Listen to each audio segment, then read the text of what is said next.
come to order, please? Take your seats.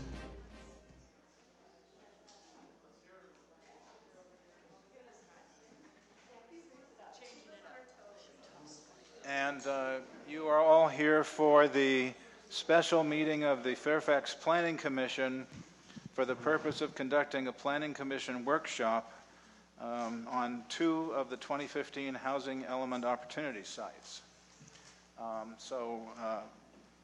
We're called to order, and I believe that we have a quorum.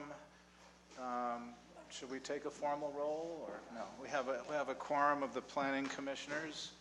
We have a couple of members of the town council in the audience also. Thank you. And staff is here to give a presentation briefly, and then we're going to hear from the people involved in each of the projects. Let's go on with the regular agenda. Jim, if you pick it up, please. Sure. Thank you, Mr. Chair. I'm just going to briefly give an overview of what we're doing tonight and talk about each site briefly, and then we're going to go into hearing from the first site, which is the Christ Lutheran Church property, and then the second site, which is the Fairfax Market properties. Just one thing. Do we should do a formal approval of the agenda? Go for it. From the planning commissioners. Everybody of the planning commission in favor of the agenda approval? Aye. Yes. Make a motion? I make a motion to approve the agenda. I'll second. Okay, everybody in favor? Aye. Aye. Okay, thank you. Sorry, Jim. Okay. No problem. So the game plan, again, we've got 3 hours scheduled for this tonight. We're going to split it up about an hour and a half for each. Hopefully there'll be time for a little break between the 2 presentations. There's been a lot to get to this point tonight. This is a workshop. It's meant to be an informal opportunity for staff to sort of mention what is targeted for each of these opportunity sites, for the architects of the property owners to show where their thinking is going, for the commission to ask the architects questions about the direction they're going, for the planning commission and the architects to hear from the public on any concerns you may have, and then some final up discussion of the planning commission. This will hopefully give the architects representing the property owners clear direction on how to move forward. And I'd like to, again, I'm Jim Moore, Director of Planning Building Services for the town of Fairfax for be 7 years in March, and it's a great honor to serve here. I'd like to thank the folks that have gotten us to where we are, to where we can have this kind of presentation tonight. Larry Kennings, who's our principal consultant, planning consultant for the town, is ill and couldn't be here tonight, but he worked diligently for over a decade to get the town to get a complete general plan, and also on creating the first housing element as a part of the most recent general plan, and then the last 2 updates to that housing element, which was most recently updated and adopted by the town in May of this year. So that housing element, which is available on the town's website on the front page, I encourage you all to look at, and tonight we're here to discuss 2 of those opportunity sites. In the housing element, there's this one page that shows the entire approach to the town's meeting the requirements of the state and also doing the right thing, I would argue, in terms of elderly housing, infill in the downtown for working folks, and taking advantage of second units in town. So if you have a chance at the break or afterwards, this is pretty much the entire strategy of the housing element on one page, and then you'll see that 2 of these 6 opportunity sites, so to speak, on this master legend are the Christ Lutheran Church property at 2626 Sir Francis Drake up the canyon. It's actually 20 acres, and only 2 of those 20 acres have been targeted for this infill project for seniors, and the residual 18 acres will stay in its current zoning, UR7. That means minimum lot size of 7 acres. The front will be hearing about 2 acres that are being targeted for senior housing. Last summer when we did the 2 forums to talk about the direction of the housing element, we heard a lot about affordability. And tonight, the 2 projects, the first being the church, and then the second at the property of the Fairfax Market, which is We're going to hear from the architect of the owner about the potential for creating ground floor commercial with upstairs residential. And if you recall from the discussion on October 29th about converting the highway commercial to central commercial, we talked about creating affordable units by design in the central commercial area by having smaller units. And tonight you're going to hear from the project team on the Christ Lutheran Church senior housing parcel site on what they've done with the original 40 units that we modeled for that site. Along the way in our discussions, it's been brought up several times that under the state of California regulations, there's a thing called density bonus law. And it exists now. And towns like this are encouraged to create their own density bonus ordinance to sort of guide developers towards the direction that the town would like them to take advantage of the density bonuses. This town, Fairfax, has not done that yet. Regardless, there is density bonus legislation in place now, and what that means is if you reach a certain level of affordability in a project, you're entitled to a bonus above the base density. In this case, the base density that the town targeted was 20 units per acre on just the 2 acres, and that's how we got to the 40 units. But you're going to hear from the project team tonight that they heard what the town was saying last summer about affordability, and they're coming in with a project that they're targeting at 100% to extremely low and low income. That's between 30 and 50% of the area median income. And so, by right, under California law, that should give them some more leverage to add to the units. Let's see. So, again, we modeled 40 units with the caveat of the density bonus law here. And then at the Fairfax market, it'll be second up tonight, we targeted on what's called the west side commercial, which are a lot of actual parcels. We targeted 17 units of second floor residential above commercial, and we only targeted 6,000 additional square feet of commercial with residential above. And in those 17 that we targeted of efficiency units, 3 we think actually exist behind like the veterinarian building, the little strip mall there already. So we wanted to accommodate those. And then lastly, in our modeling of both the Christ Lutheran Church site and the West Side commercial, as well as the other opportunity sites, there was the California Environmental Equality Act analysis done on the build-out. There's a little ripple with the, a little wrinkle, if you will, with the density bonus units on the church site that we have to work through in terms of legalities under CEQA. Having said that, since this was started, the church has entered into a negotiation with the Resources for Community Development nonprofit in Berkeley for them to purchase the entire site. The Cascade Canyon School moved to St. Rita's, so the landscape is very different than when this was first brought to our attention back in 2009. And so this 6 years ago, we started targeting this, thanks to Larry Kennings, for potential infill for seniors. And I'd like to thank all the other folks that have helped get us to this point. There's the Community Development Block Grant Committee at the county level that our Mayor Barbara Kohler sits on, and they've targeted $500,000 for this project. There's the Marin Community Foundation that's put $200,000 forward for this project. There was also a $30,000 provision, money given, $30,000 from the Marin Workforce Housing Land Trust to do pre-development investigations for geology and biological. So most of the CEQA, if not all, has been done on that, on these 2 projects. So without further ado, I'd like to introduce Alicia, who is with Resources for Community Development, and you can introduce yourself and the entire team. Thank you. Thank you, Jim. And how will we move forward through the end? Okay, when I turn a page. Okay, great.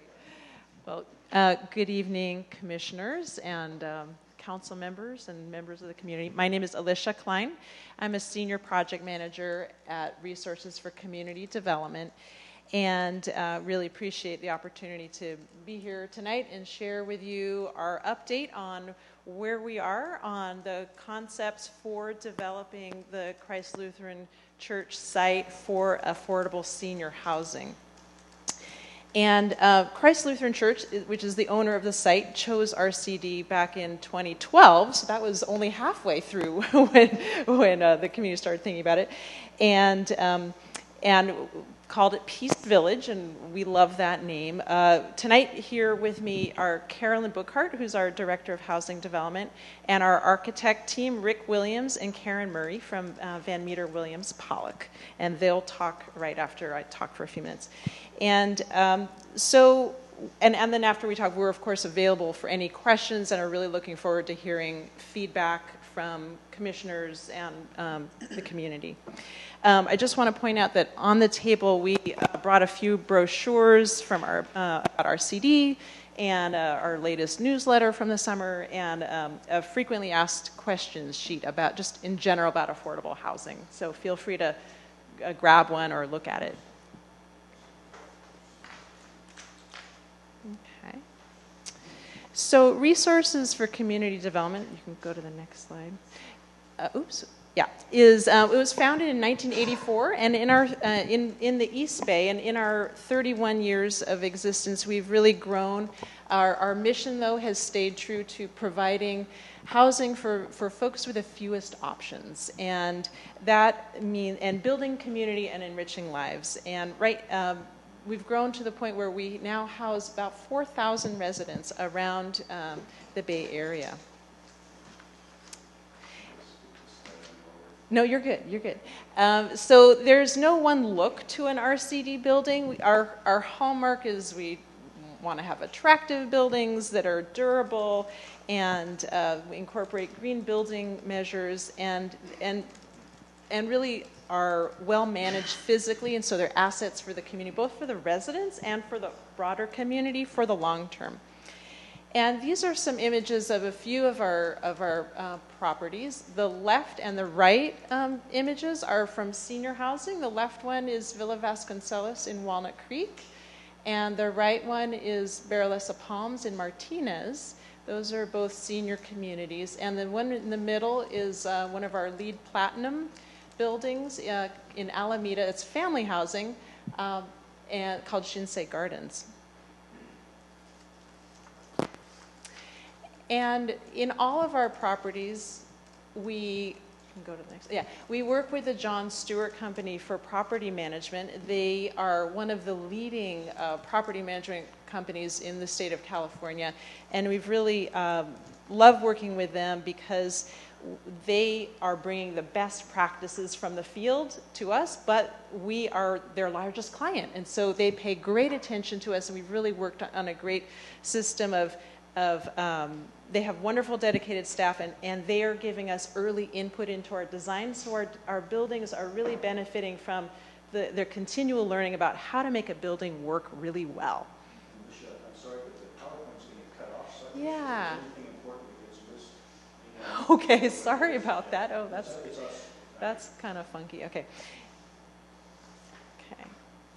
And our management approach in partnership with the John Stewart Company, go to the next slide, is really emphasizing strong communication, both between the John Stewart Company and RCD, and between RCD's resident services staff, and creating a really safe and vibrant community for our residents, starting with a rigorous resident screening process, and then creating a stable and harmonious community for residents through the supporting and enforcing the lease and house rules, but not in a rule-oriented, but really creating community. But we do have those legal documents to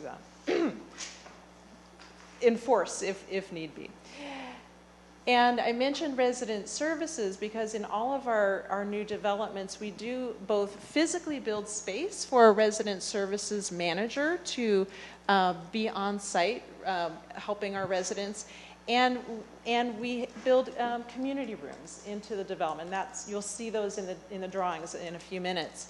And each site, we have several, in our senior buildings, we really focus on helping the seniors maintain their health, age in place, and maintain their housing, and live independently as to the best of their abilities. So we'll bring in educational programs and socializing opportunities so that folks aren't feeling isolated, and really engaging one-on-one and helping build community. They really, actually, the residents end up becoming their own, each other's families too. They really become a really tight-knit community, which is lovely.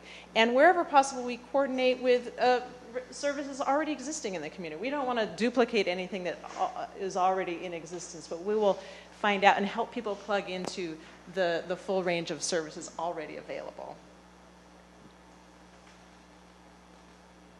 And also our resident services coordinate with the property management, so that if anybody is having a tough time, they've lost some income, they're actually behind on their rent, or any other kind of rental issue, the resident services will help help that resident navigate with property management so that they can, if at all possible, stay in their housing.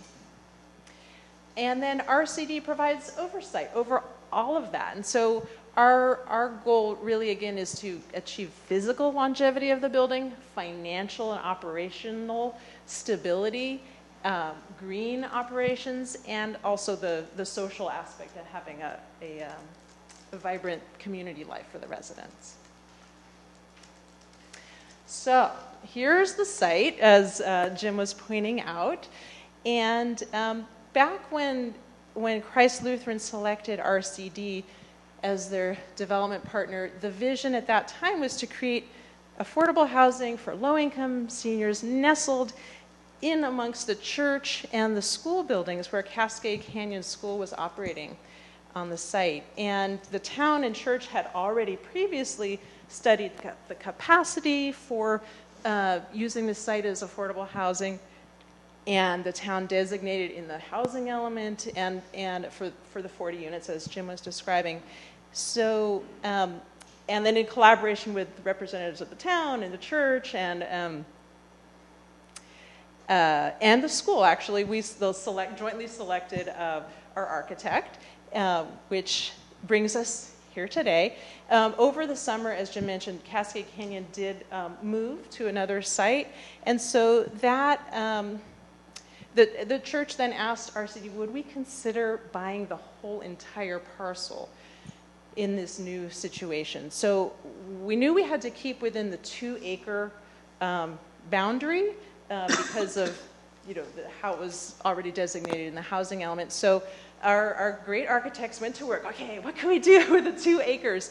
And understanding the density bonus law opportunities, as Jim mentioned, the architects were able to come up with a couple of plans, a couple of options, which you'll see in a few minutes, of reaching actually up to 54 low-income senior families or individuals, and in small apartments, 1-bedrooms, and the existing buildings would be demolished, and the new building would be roughly where the current buildings are. But this also provides the opportunity for introducing enough parking, landscaped courtyards, safe pedestrian walkways to connect up with Sir Francis Drake and get to the bus stops. As I mentioned, the property management office and resident services offices, and on-site laundry, and hopefully maybe even a little exercise room or nook. Excuse me, Yes. Lisa, could you kind of focus your comments this way? I missed some of Oh, what I'm you sorry. said when you turned towards the audience. Oh, okay. Thank you. Okay. Thank you. Sorry, I wasn't sure. This is not on, I guess. Ah, okay. Sorry, I'm a little sorry about that. So what did you say about milk? We missed the milk part. Nook, exercise nook. Yes, sorry. I don't know about milk. Yeah, so if we can, the architects are looking for a corner where we can also introduce some fitness equipment, help folks keep active. Yeah. And using the due diligence work that we've already done, we are getting ready for submitting our planning application in probably early in the new year.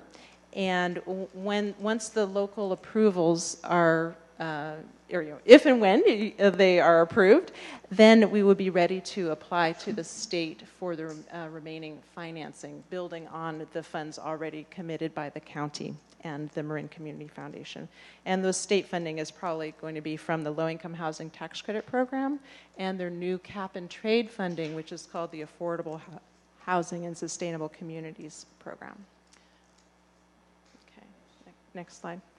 So the proposed, the 51 to 54 units at Peace Village will be 1 bedrooms, and in addition to a 2-bedroom manager's apartment. There will be a range of income levels that will be targeted for different units within the complex.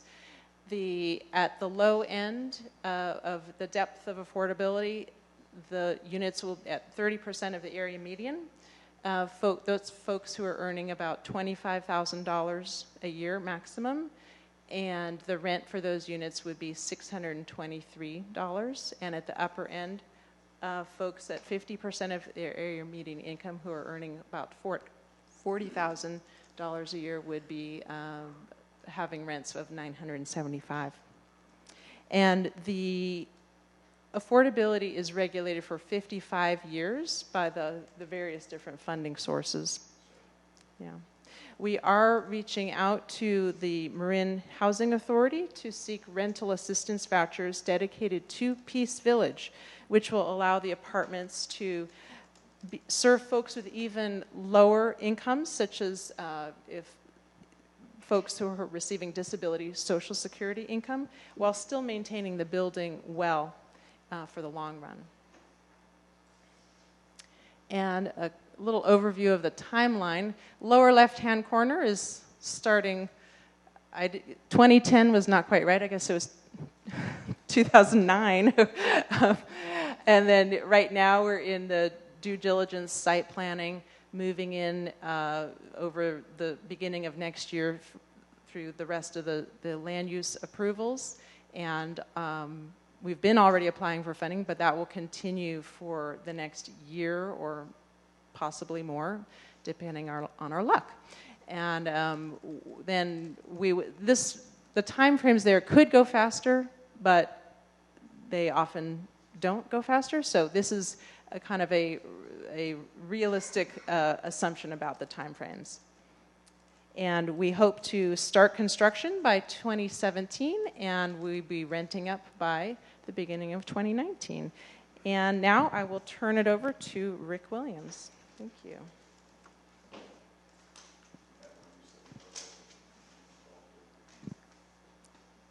Thank you very much. Rick Williams with Van Meter Williams Pollock. Karen and I and the rest of our firm have been in practice for over 25 years.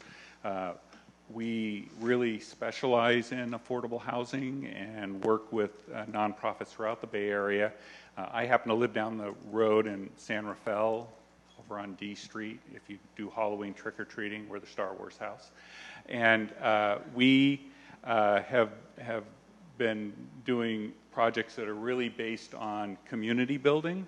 We really enjoy working with communities. We focus on sustainability on all of our projects, and then really want to do high quality design. Affordable housing doesn't mean it's cheap. It's not inexpensive. It's not built inappropriately. It's quality design that's built to last. RCD holds on to the properties for many, many years, and so we really focus on quality and really creating a sense of place as well. I'm showing slides of one particular project rather than a whole wide range of projects because this senior housing development in Novato is approximately the same scale and same size and same size parcel. It's also adjacent to a creek, so it has sensitive habitat. It has a lot of the same qualities as this site. It is a little bit more urban, and it has a street with sidewalks along it, but we integrated stormwater management strategies and it gets a lot of water adjacent to the creek. So we really use that to create part of the landscape feel to the project. And you can see it in the wintertime, and you can see it in the spring with all the wildflowers, and we really feel like the landscape, as much as the building, creates a lot of character and quality of place. Here's the back of the property, taking a photograph from the creek. You can see the courtyard. This is a 3-story building here. Parts of it are 2 stories that step down to the street that you saw in the last images. We always, one of the things that Resources for Community Development really enjoys doing is creating a lot of community gardens, a lot of activities around the courtyards. And this one actually donates a lot of the food to a food bank every week, which is really a wonderful thing for the seniors and the residents to decide to do on their own. But you can see the landscape of the creek kind of gets brought into the overall courtyard. And so that was why I wanted to illustrate that, because we have some similar things, although we don't have a real creek on this site. We have a lot of drainage issues to deal with that we want to incorporate into the design. The insides are really important as well. The community spaces, gathering spaces, that people are proud to be in the homes. They like to be in the lobby and wait around for someone who's picking them up, or just who's coming by. The community room extends out into the courtyard, but then you really want to focus on individual identity, and this is an individual resident's entry to their apartment, and we like doing a little shelf unit, and each one during the holidays has a different identity, which is really kind of unique and special.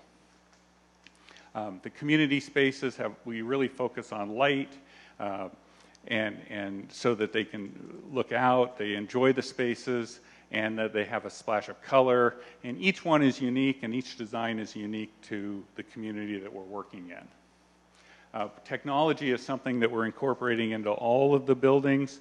All of the residents want, they can watch their grandkids on their videos and on their computers, and so we wire all the units for computer access, and we also sometimes have computer rooms, or we have a group of a cluster of a couple of laptops that people can use if they don't happen to have one themselves. So all of those really add to it. Every time I mention senior housing and the apartments, people want to know what they look like. Here's a couple of examples.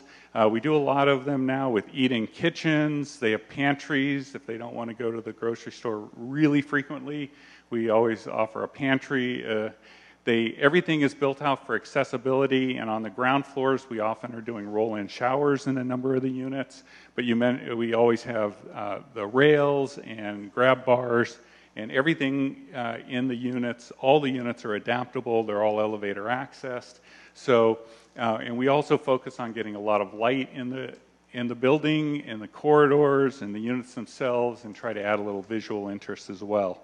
And to the extent possible, if we can and avoid air conditioning, we'll put in fans and really give people a nice natural air experience. And in this site, we may be able to do something like that.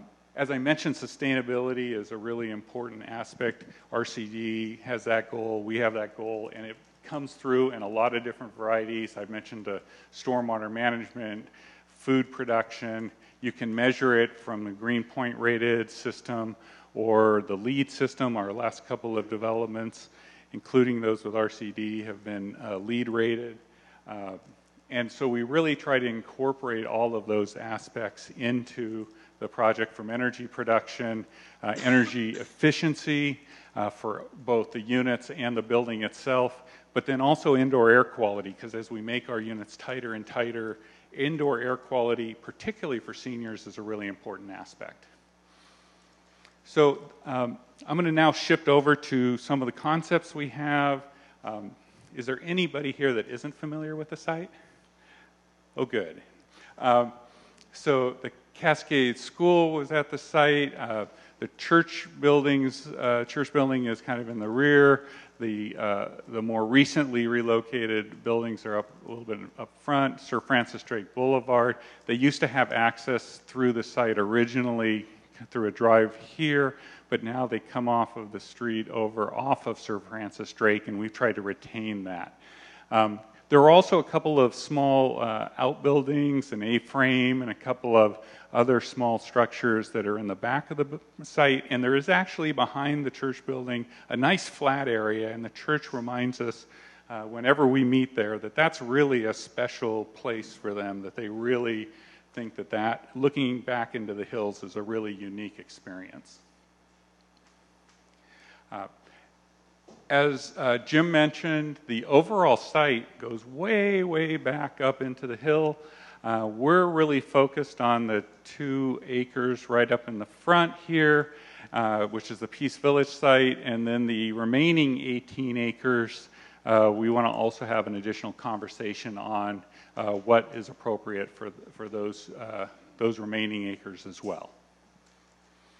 So currently, and I'll jump through this quickly, the housing element designation with goals towards the general plan development district on 2 acres, the 40 units that has been discussed, and as we noted before, that was somewhat assuming the school was remaining, and all of the traffic with the school, I'm sure the neighbors are interested, is not there anymore.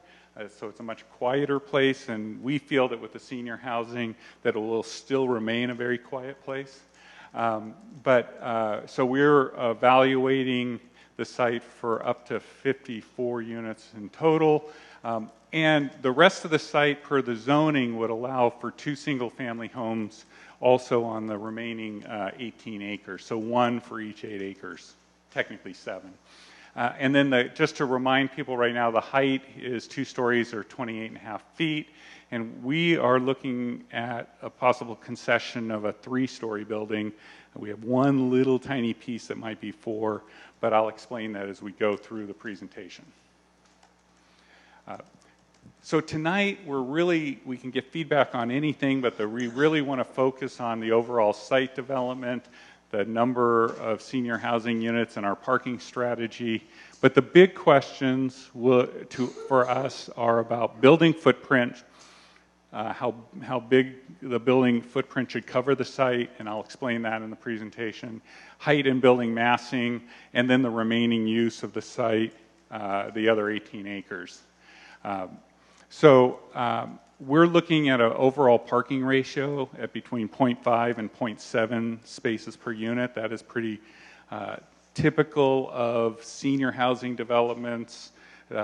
We don't need a space for every unit, and with services such as Whistle Stop, Marin Transit, the other special services that are being evaluated, we think that 0.7 spaces per unit would be a reasonable parking ratio. As well as we want to talk about either the 2 single-family homes parcels, and we've also looked at the idea of maybe not having those and having having a potential for a large public open space.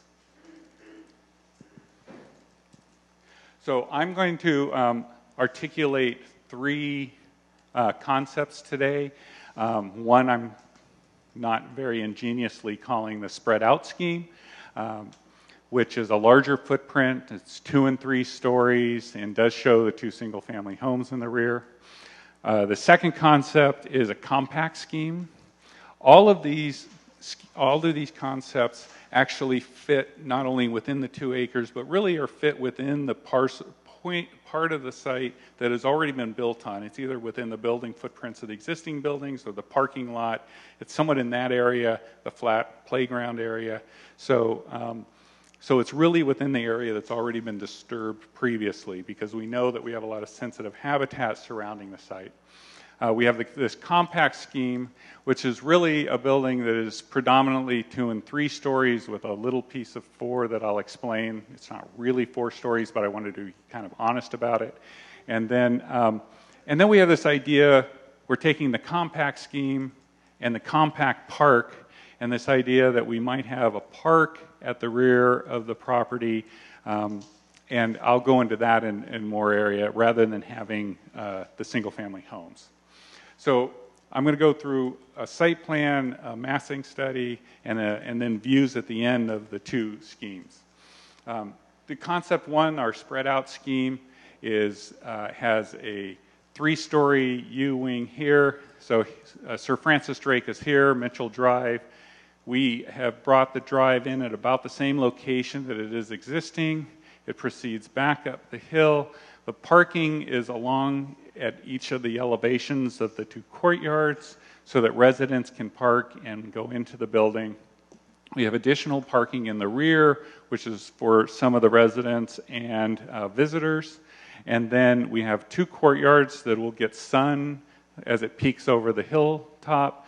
And then we also have a patio entry lobby down at the bottom here of the hill so that people can walk to the bus stop here. And then this drive continues up, and we nestle 2 homes in above the property up at the top of the existing playground area. We have fire department access to the back. This is the 3-story portion, and this is kind of the 2-story portion in that. Next.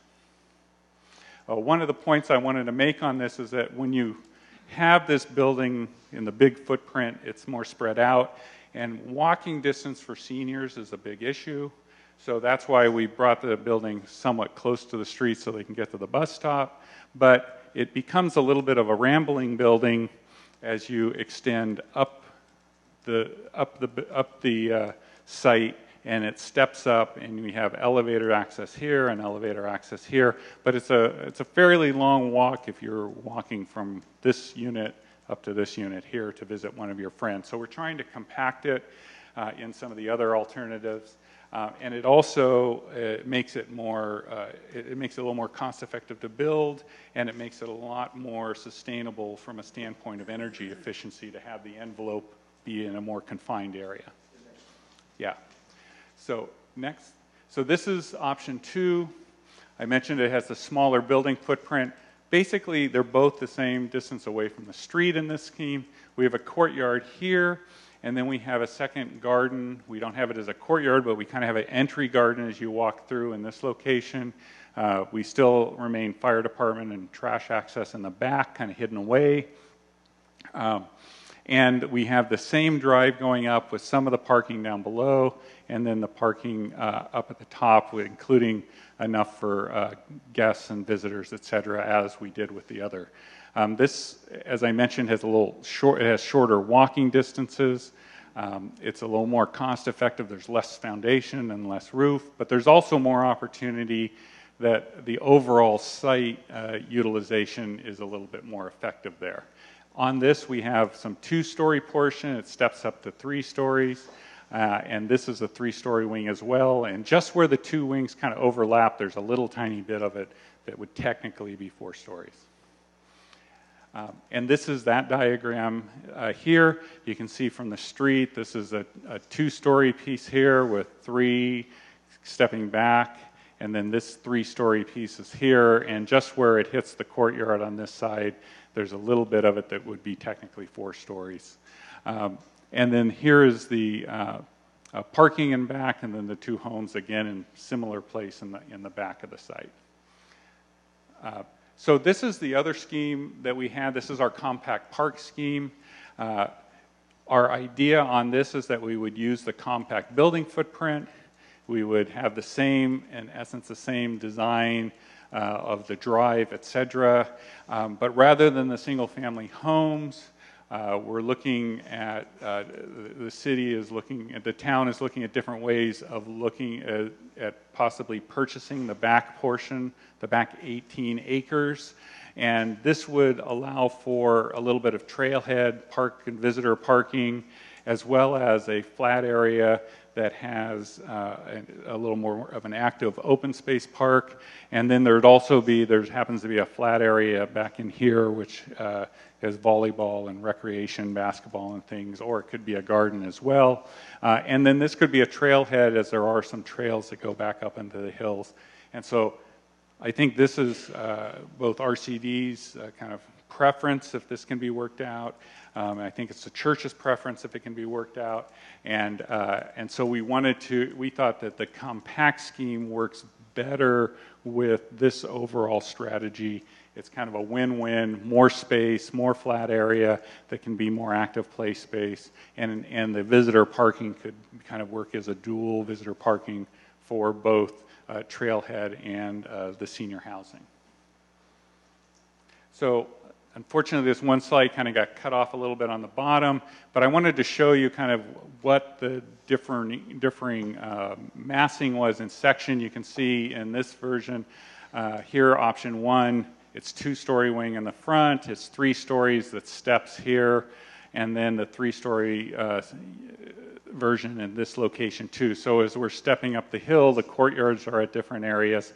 And the other scheme is very similar in strategy with the parking here. We step up, we go from 2 stories to 3 stories, and then we just have this little overlapping area here. And then we continue up, and so it's really a 3-story building, predominantly with a 2-story step down along the street. And so the next couple of slides will show you kind of what we envision this looking like. So this is a photograph from the site, and you stole my thunder there. So this is the overall site. Okay, it's calm. So we tried to take a photograph and then model it in 3 dimensions and then render it so that you could get a sense of what the building would look like in the future. So the first one is view from Sir Francis Drake Boulevard. These guys won't be here all the time, I don't think. And then we will go to the first one. And so this is the 2-story front. Here we have the seating area and the entry in the front with a gentle walk up to the front door or the stairs. You can walk down and over to the bus stop, and then you see the drive up the street. The drainage swale that is existing is along this area here, and we want to bring that down and make it kind of a landscape element at the lower portion of the site as a rain garden. Then we want to capture that water, let it percolate, and we will also have drainage in large events that allow it to be collected and go into the storm drain system. But we know that there's a sensitivity from the neighbors across the street about the drainage coming off the site, and right now with the whole parking lot, it kind of comes down the street and it doesn't all hit this area. So with the improvements on the site development and drainage, I think that we'll be able to do a lot to take care of that, at least what has been falling on this site in the past. But this is the view of the option concept 1. It has the walk that goes up as well. You can see the parking along it, and you can see the 3-story buildings as they step up the hill up above. And then the next slide, this is the piece that has a 3-story element in the front. It has the 2-story element that steps back to a 3rd floor. If you remember those corridors, they had sunlit corridor. That's kind of what you would be seeing up here. One of the things I was thinking was I could reduce the massing on this portion here by just removing 1 unit, but sometimes I don't think of these things till after we've worked on it for 3 months. And then as you step up the hill, you see you have the similar building massing up above. So we did a lot of thinking about this as far as how the building fits the site. We have a lot of the same elements on each of the schemes, how it relates to the street. We wanted a nice front door, not just a parking lot in the street in the front. And we really wanted to tie the landscaping from the back of the site into the front of the site, because we think that the landscape and the trees and everything are really a fantastic part of what makes this site such a special place. We think that we have given privacy to the residents with their courtyard, but we also allow a lot of sun to come in over the hill into the courtyards, and we think that this overall would be a nice strategy, frankly, with either scheme, but we feel that this one has the potential with the open space option to really be a win-win, both for the seniors and the community as a whole. So if you want to go to the next slide. So we can talk about anything, and anyone can ask any questions they might have.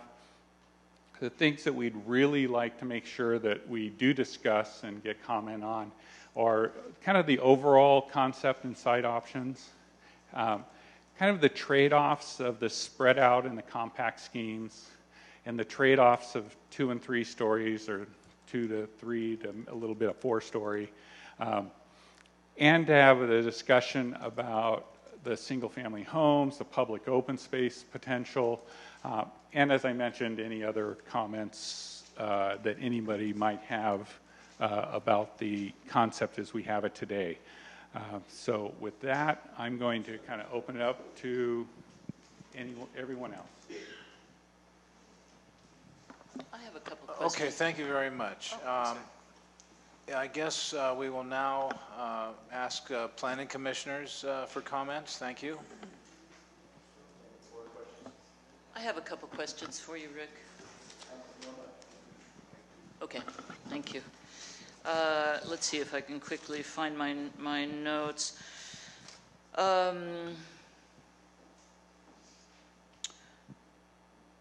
So you did say all the new development is within the previously disturbed area. Yes, that's what we are anticipating. We have some detailed surveys, and we'll be getting additional surveys, but that's the intent. Okay. And then will you be proposing to remove trees or adding trees or both? Generally, we will be adding trees, and there are a couple of trees on the site that we will probably be removing that are kind of at the front of the site. One of them, I believe, is a redwood tree. But we're trying to avoid that to the extent we can. Okay. And then in the compact park site and also in concept 2, you say there's a bit of a 4th story. Is that really because there are 4 full floors, or because of the nature of how the site slopes up and the roofing gives you a higher elevation? So where we have it, and so there's one point right here where you have to overlap the 2 buildings so that you can have an elevator and stair access and things like that. So that's really the only part that is really, we have a little piece of this in front of this courtyard because we have a community room down at this location. So that's really the part that is really, it's kind of a small overlap, and the community space in one location we're considering as kind of a 1.5 to 2 story space. And so that's really the part of it. That's from what the I street, you'd really see it as a, you'd see it as a 2 and stepping up to 3 stories. That was what I thought. Thank you. And then just a couple of other questions. You said the drainage channel exists there now. Is that a creek or a drainage channel?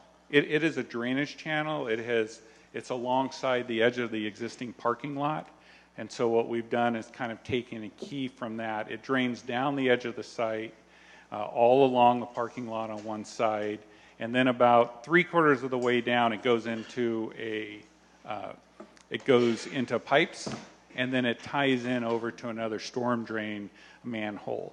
What we're suggesting here in concept right now is that we open it up till it gets to the bottom of the hill in front of the parking lot as it is there now, and that we would allow it to more percolate, but then we would have our storm drain line at that location so that it wouldn't flood and go onto the street, but it would have the ability of collecting, cleaning the water, and then going into the storm drain afterwards. So it would act as a the other aspect bioswale is that currently where the pipe goes into the ground, and where the ditch stops and goes into the pipe, all of the tree debris and everything kind of collects right there. It hits that pipe, and then the water kind of finds its way down the hill without going through the pipe. And so we're trying to avoid that, but we really want to make it a landscape feature more than anything else. Right, that does sound good. And can you give me a sense, I can sort of see it here, each section is about 104 to 114 feet. So in option 1, well, no, so we're talking about 350 feet from the front porch to the back Well, so let me, that is almost Trying to get a exactly sense right, of but the these are size. actually elevations, so it starts at 104 feet at this elevation. Oh, I want And to so know the patio, the but, length of yeah. it. So each of the building widths is about 60 feet, so it's 60, and then the courtyard's about 60, and then the building's 60 again, and then the courtyard's 60, and then the building's 60. So it's 1, 2, So it's 3, about 4, 5, 300 it's feet. 300 feet, which is a pretty big building with a is a good long size. walking distance. It doesn't, it's maybe not a long walking distance for most of us here for today, some but for seniors. somebody who's elderly, who's in a walker or something, I think that that's a pretty extensive distance, and we think that it would be better to try to keep that to a minimum to the extent we can. And what is that depth in the Concept 2 site? That goes down to about 200, 225? Yes, Front so to here back. we have 60 feet here, and then another 60 and another 60, so it's really only 180 feet, and we kind of have a central circulation area there. I also like that. That's it for now. Thank you. I have a question, a couple of questions about the, you haven't mentioned too much about the idea of 2 additional single-family homes. What size, concept, configuration, and Sure. potential price range do you have for those? Hello? So they just were showing that under the current zoning, that it would allow 2 homes. So they weren't trying to design out those homes, they were just showing them as placeholders. And then presenting the option of 2 homes, which would be under the current zoning, UR upland residential 7, minimum 7 acre lots, so 7 into 18 goes 2. And they were showing it, the access to it, but they weren't trying to design the homes for tonight, and they wouldn't, I don't think, be coming in for applications for those homes. And they very generously, in our previous discussions and tonight, are throwing out on the table the potential for the town purchasing the back 18 acres, or perhaps some sort of open space easement. These are all negotiable points that I have to be very careful of in the entitlements world to not get involved with from the planning. Okay, well, my other question I'm on those 2 homes in concepts 1 and 2, are those needed for feasibility of the overall plan? So let me address both of those questions from RCD's perspective.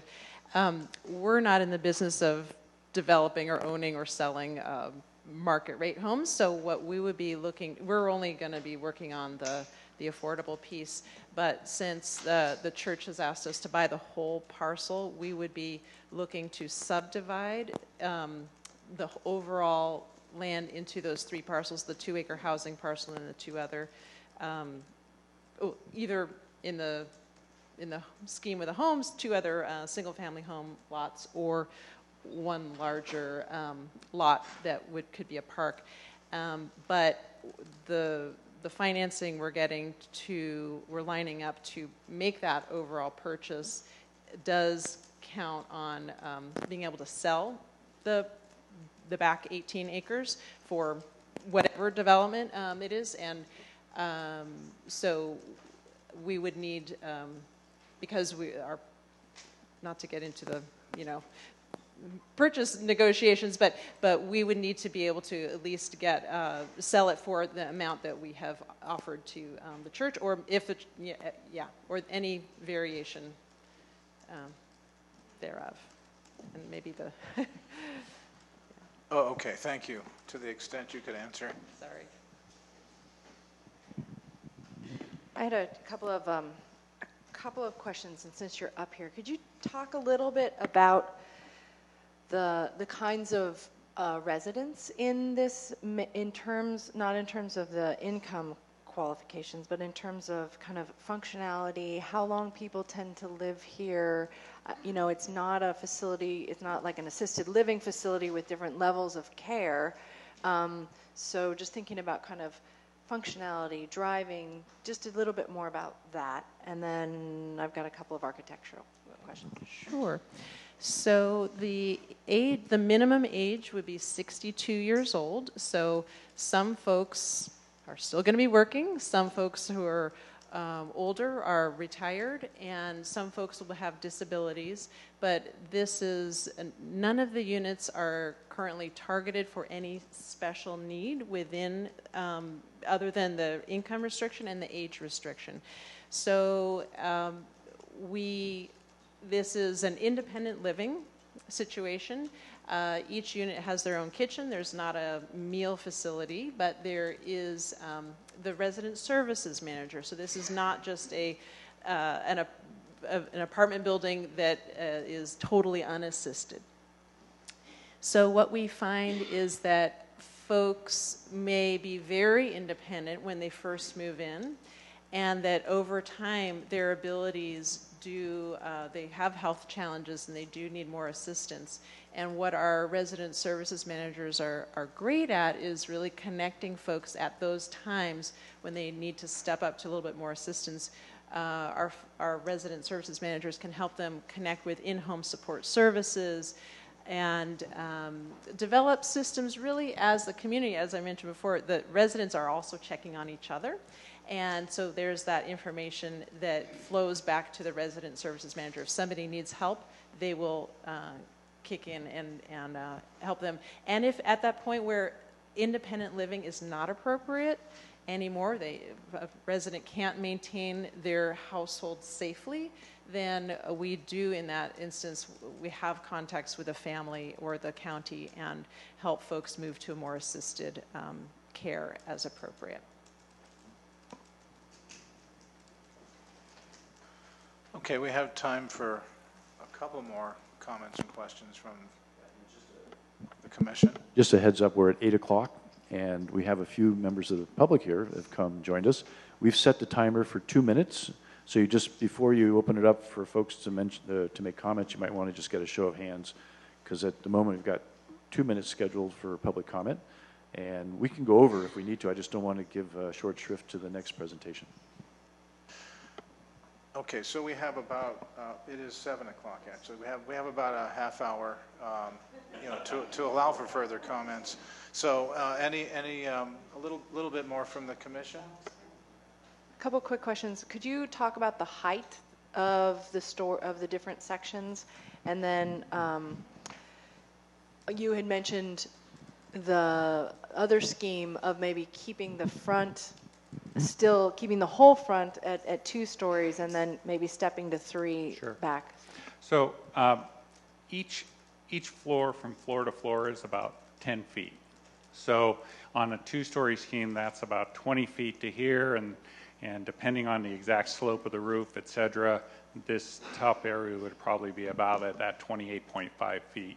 But really what you see when you look at the overall view of the building from the street is that you see this, and then you see a little tiny bit of roof because it's always at a deep angle.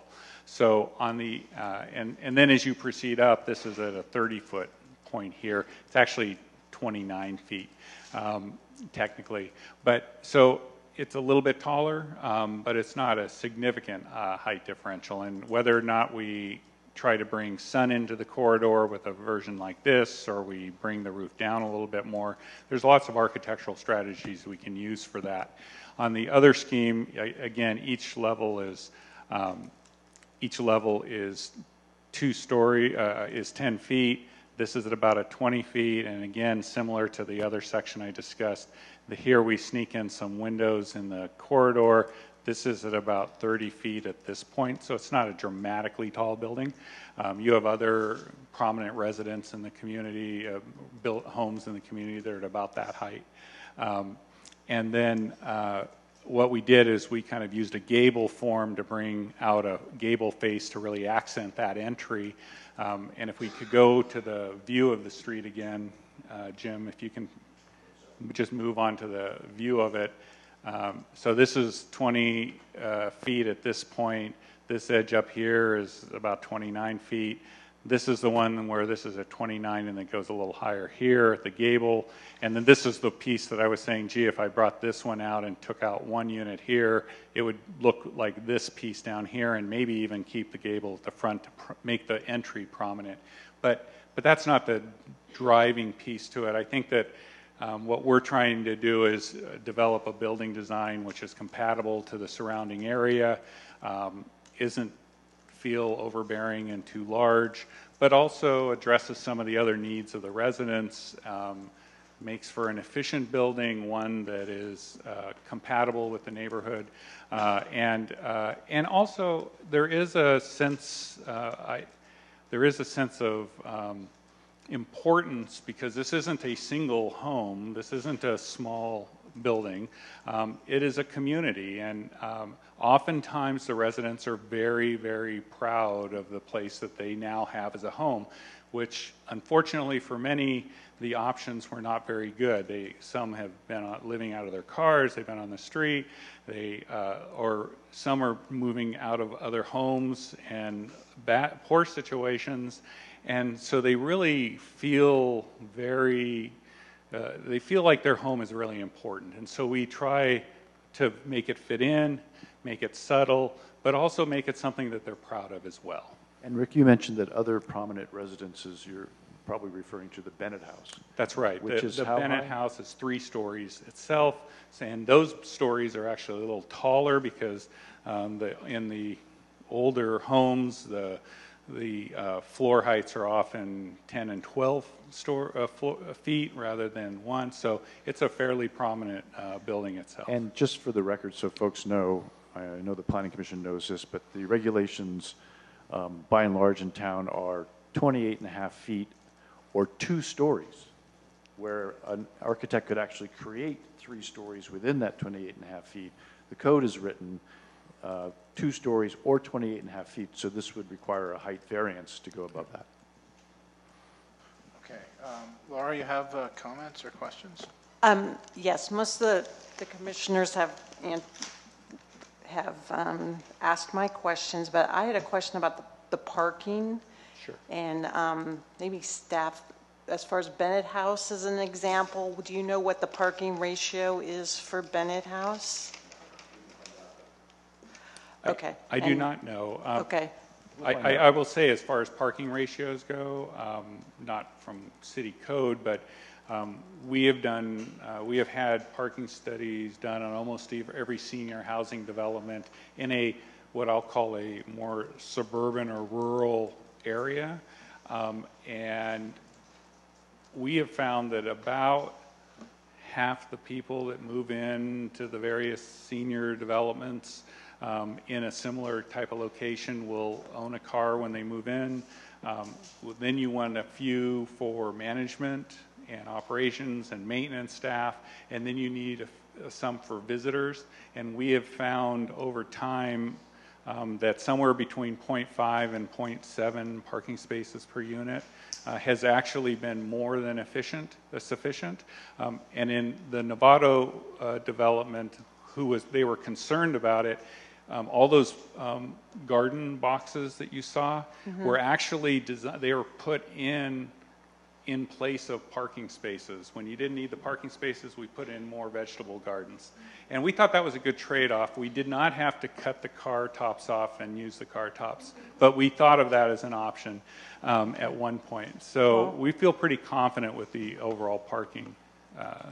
Okay. Well, some of that information is helpful when you make the application, Yes. for us to make, decisions if it's appropriate or not. I completely understand. And thank you for clarifying. I was going to ask about how tall the Bennett House was, if it was over the 2-story, because I do have concerns about not deviating from the height, but I could maybe support a stepped design. So thank you. And Mr. Chair, it appears that we're going to be going over tonight, just to give people a heads up.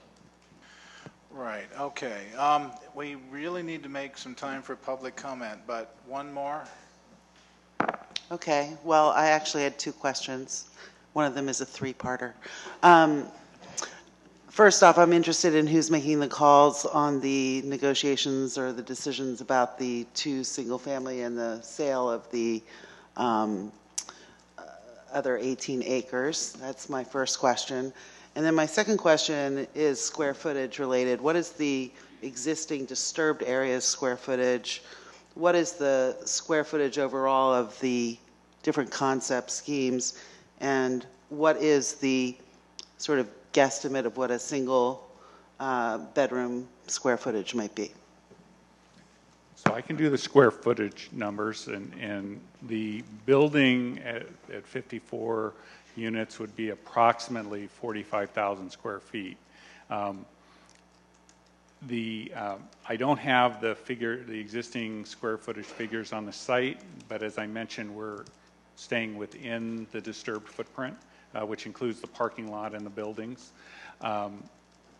But that's almost the whole 2 acres of the site that was designated, which would be 80-some thousand square feet, is actually been either paved or cleaned out of any brush or debris, or has parking or building on it.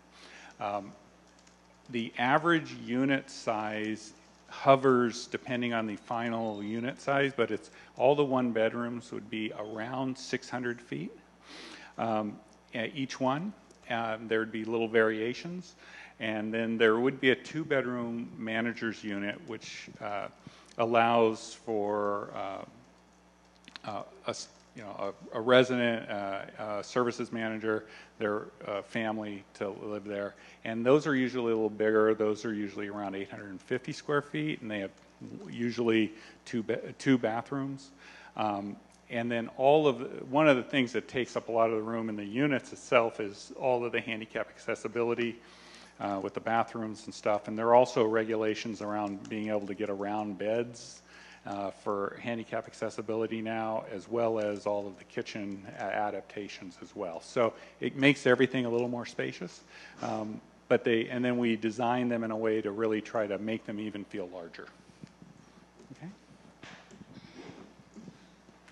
And to your first question, so right now the church owns the parcel and is negotiating with RCD for the purchase of the whole site. So what I can say is that RCD, because of the zoning of the remaining 18 acres being 1 unit per 7, that's something that there is a market for. And since we're offering a purchase price that assumes that we can sell the back 18 acres, that's what we are, that's our kind of our fallback position. So our fallback position is that it could be sold for another developer or home buyers, to create their own homes there. But that said, if there is another way of creating a park, either by the community, a town, a foundation, a open space preservation group, fundraising, any way that if there's another way to create a park that either another group buys that back 18 acres to create the park so that we don't have to sell it for single family home development, that's great and totally fine. Okay. So, I'm sorry, just to clarify. So the park option, concept 3, precludes the sale of the land for the 2 homes. Yes. You're saying you can't do the park option unless you sell that site for the 2 extra homes somehow? No. We would need to, if RCD is buying the whole parcel, we would need to have another buyer ready to buy the remaining 18 acres, the non-affordable housing site. And that could either be somebody who's going to create 2 homes, or that could be some group or entity that is going to create a park. Can I chime in here? Let me explain that there'll be already there's been discussions along these lines, very careful. The town manager would be, the town manager, can you hear me? Okay, the town manager and the town attorney would be involved in the disposition of the final, the back 18 acres, if you will, with regards to any town involvement. As you know, these folks are going to be visiting with the Open Space Committee as this gets closer to the applications put together. In our earlier conversations, RCD has graciously discussed the potential of allowing us to have a right of first refusal to purchase the property, which is all in the negotiation stages. And I have to be very careful because it needs to be a firewall between the entitlements on what happens on the 2 acres and the disposition of the back 18. It can't be a negotiation. We can't ask them for, yeah. So it'll play out over time. And part of it is they need to work their numbers through on how it all pencils out and then get whatever value they see out of that back 18 acres, whether it's for 2 units or, which is zoned for, or whether it's going to go in some other direction. Okay, thank you. That clarifies that issue. We do need to open the hearing, the forum to the public. We are running a little bit late, so the plan is that if anybody has comments or questions, please keep them to 2 minutes, and we will have a timer, hopefully visible for you. When you step up to the microphone, you can see it's on right now. It's red. When you start to talk, please turn on the mic. Giving your name and your address is optional, and so we'll open it for public comment. Thank you. I'll be as fast as I can. Jane Richardson Mack, 49 Madrone Road, Fairfax, resident since 1980. I don't like hearing that there might be a redwood tree that has to come down. I'm concerned that the view of this looks, if that's Sir Francis Drake, it's extremely visible from the road. It's a nice looking building, but it has the look of a small city to me. So a couple of things I would say, could we have more trees between it and anybody driving down the road? Number one. Number two, do we have to give them a height variance? Can we keep it at what it's supposed to be, as we have written in our rules and laws and codes? And thirdly, it's very confusing to me about the 18 acres that somehow magically money's going to come from somewhere so that we can have it as open space. People of us who've tried to raise money for open space know that is not an easy, quick fix. So is there some way they can just buy the part that's for sale, take the 18 acres out of the mix for the moment until it gives time so they don't have to make a profit from it to fund their portion of it? Just take that over there, and either we find ways to buy it to keep it open space, or if it must be sold to somebody to build big houses, then that would be the last resort. Thank you.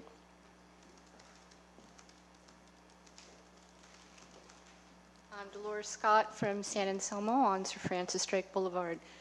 You talk about current zoning, and so I'm wondering, I was under the impression that you had to get special zoning for this. And then you talk about the 2 homes that are being put in. This is new to the church. We didn't know about that. And we were under the impression that there were 51 units that were going in, and now it's up to 54. And then the parking, I thought that we were supposed to allow 2 parking spots per unit. I thought that was the law. I have another question. I can't remember, though.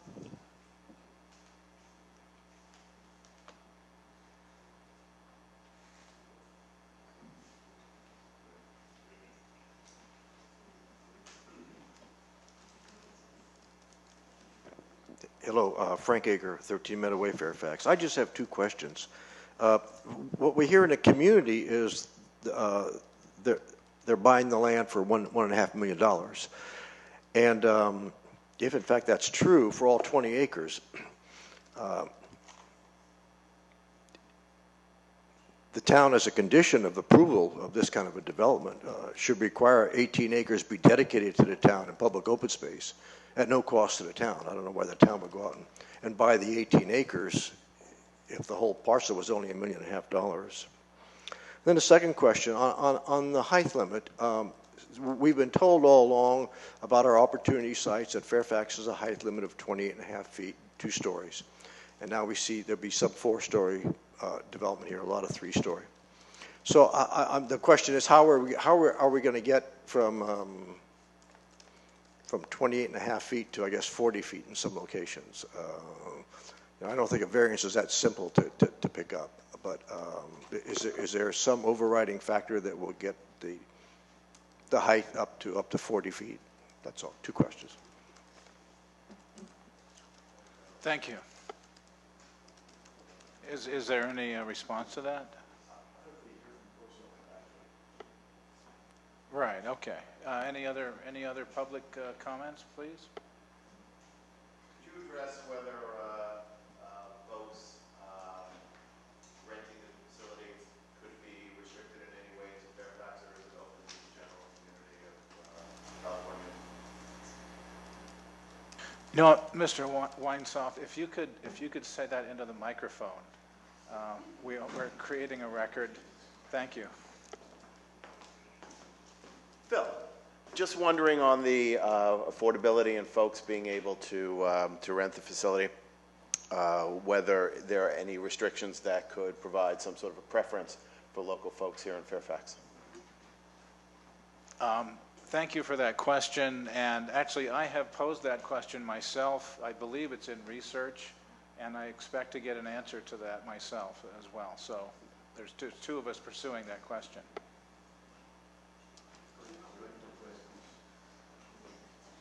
Okay. Do you want me to answer a few of these questions, or Well, just the last one? Start with the last one? If you want to start with the last one, but keep it brief, because we are trying to allow public to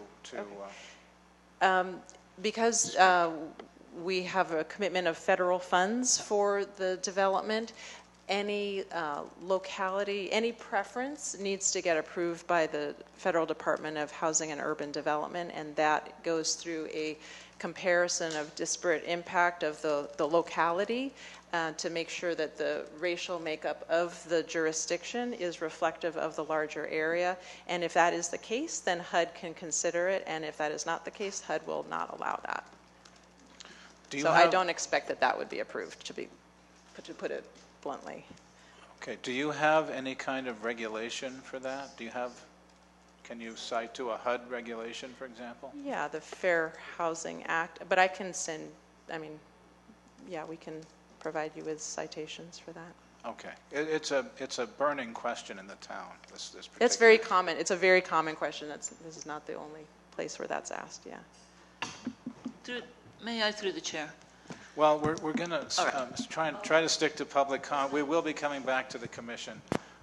Any other members of the public on this particular property with any questions or comments?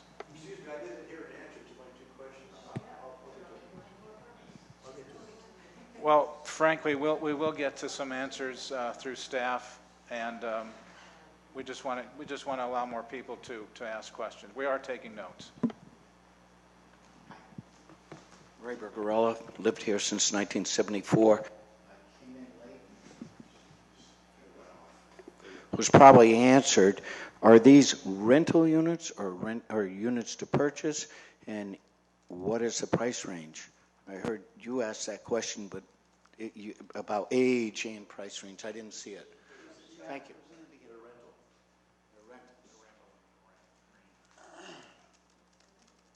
Okay, so when they cannot live there anymore, they have to vacate and someone else comes in, correct? Oh, thanks.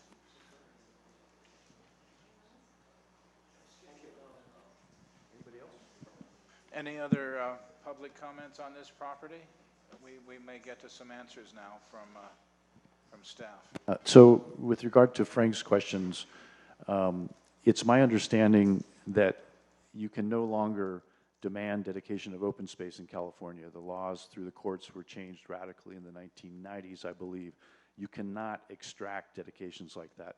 And so you may have a different opinion, and I'm not a lawyer, and I defer to the town attorney on these matters, so I've just been warned in the time that I've been here, be very careful of extractions on entitlements. But we'd be glad to sit down with you, Frank, and get a discussion going with the town attorney. With regard to the height limits in town, yes, as I mentioned, the height limit is 28.5 feet or 2 stories. It dumbfounds some architects along the way because they say if I can put 3 in the 28.5 feet, why can't I do it? But that's the way the code is written. And there are exceptions along the way. There are variances that have been granted. And in fact, your question about how do you get from the rules of 28.5 feet or 2 floors to something more like the Bennett House, that's a very good question. And I actually will go back and try to find out how Bennett House got to above 28.5 feet. And Rick, do you have something to add on that? I'll just say that there is a whole series of provisions in the state density bonus law regarding both the density bonus but also a series of what they refer to as concessions. And the concessions are up to, depending on the level of affordability and the percentage of units that are affordable, the state law is that you can request up to 3 concessions, and those could include height, parking, and any other zoning variation from a town or city zoning ordinance that helps to support and make a development feasible. And also the reason that local municipalities are encouraged to create their own density bonus ordinance is so that folks coming in, developers coming in and looking at a site know ahead of time how important maintaining the height is to a community and how the community may give in other directions to accommodate that affordability without relaxing the height. So it's a negotiating thing through the state density bonus. It's not a fait accompli that you have to give on the height. It's a negotiation that involves other factors. So it's not a fait accompli. That's right. But it's a negotiation, and in fact, municipalities that adopt their own density bonus ordinances ahead of time have more legal footing to draw the line on those areas that they don't want to be crossed, like height. And finally, if in fact it ever gets to court, which nobody likes to get, both sides don't want to end up in court, it behooves the developer to prove to the judge or the jury that the project cannot take place without the relaxation of the height if they're stuck on the height. Yeah, and we have, we want to be good neighbors and part of the community, and, I live nearby. The intent isn't to use that. The intent is really to work with the community and get an understanding of where the sensitivity lies. We understand that there are implications to looking for a request for 3 stories, but we also feel that there are important considerations that meet other town objectives, and we think that it also would still fit into the overall fabric of the community and be a positive piece of the town of Fairfax for very, very many years. And in fairness, I think you can agree that from the very beginning, staff's position's been develop on just the 2 acres that have already been disturbed, and the regulations are 28.5 feet or 2 floors. That's been our mantra from the beginning. So part of this exercise tonight, from their standpoint, is to roll out these what-ifs and get the temperature of the community and the Planning Commission going forward. Can I actually mention one other thing? Someone from the church, the lady from San Anselmo, I believe is a member of the church. I just want to reiterate again that the 2 houses on the back 18 are just shown for schematic purposes, that is the intrinsic build-out potential, 2 houses on the back 18 and nothing more under the current zoning. Okay, since we have no more, I'm just going to invite any more public comment. Okay, seeing none, then we will close the public comment period for 26. Oh, one more? Okay.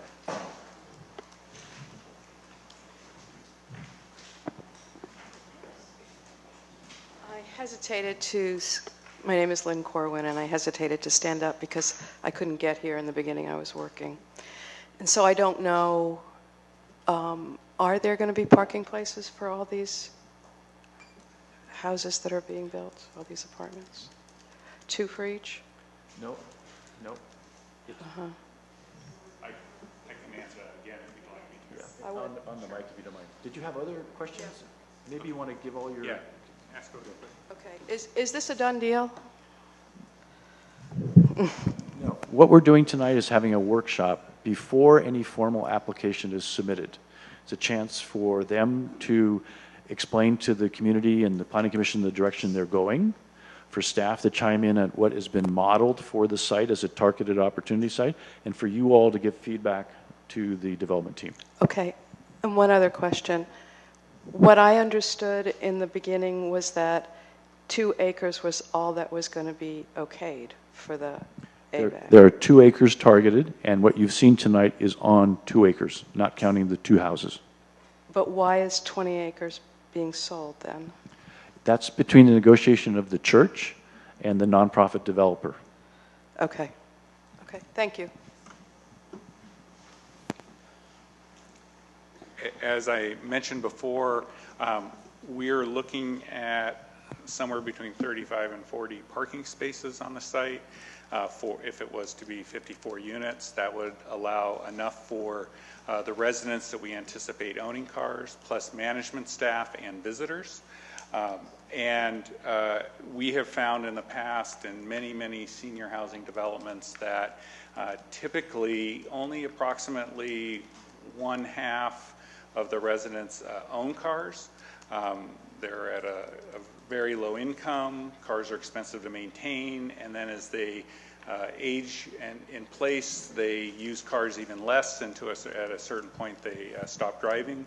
And we also will be talking with Whistle Stop and other transit services about the ability to provide transit access to the site. I maybe neglected to say that earlier. We have done a number of designed a number of affordable housing projects at this scale, this many units, with even less parking than we're anticipating on this site. And they were in similar locations as well. Okay, thank you. Seeing no more public comment, we will close the public comment period. And the intention is now to move to the presentation on...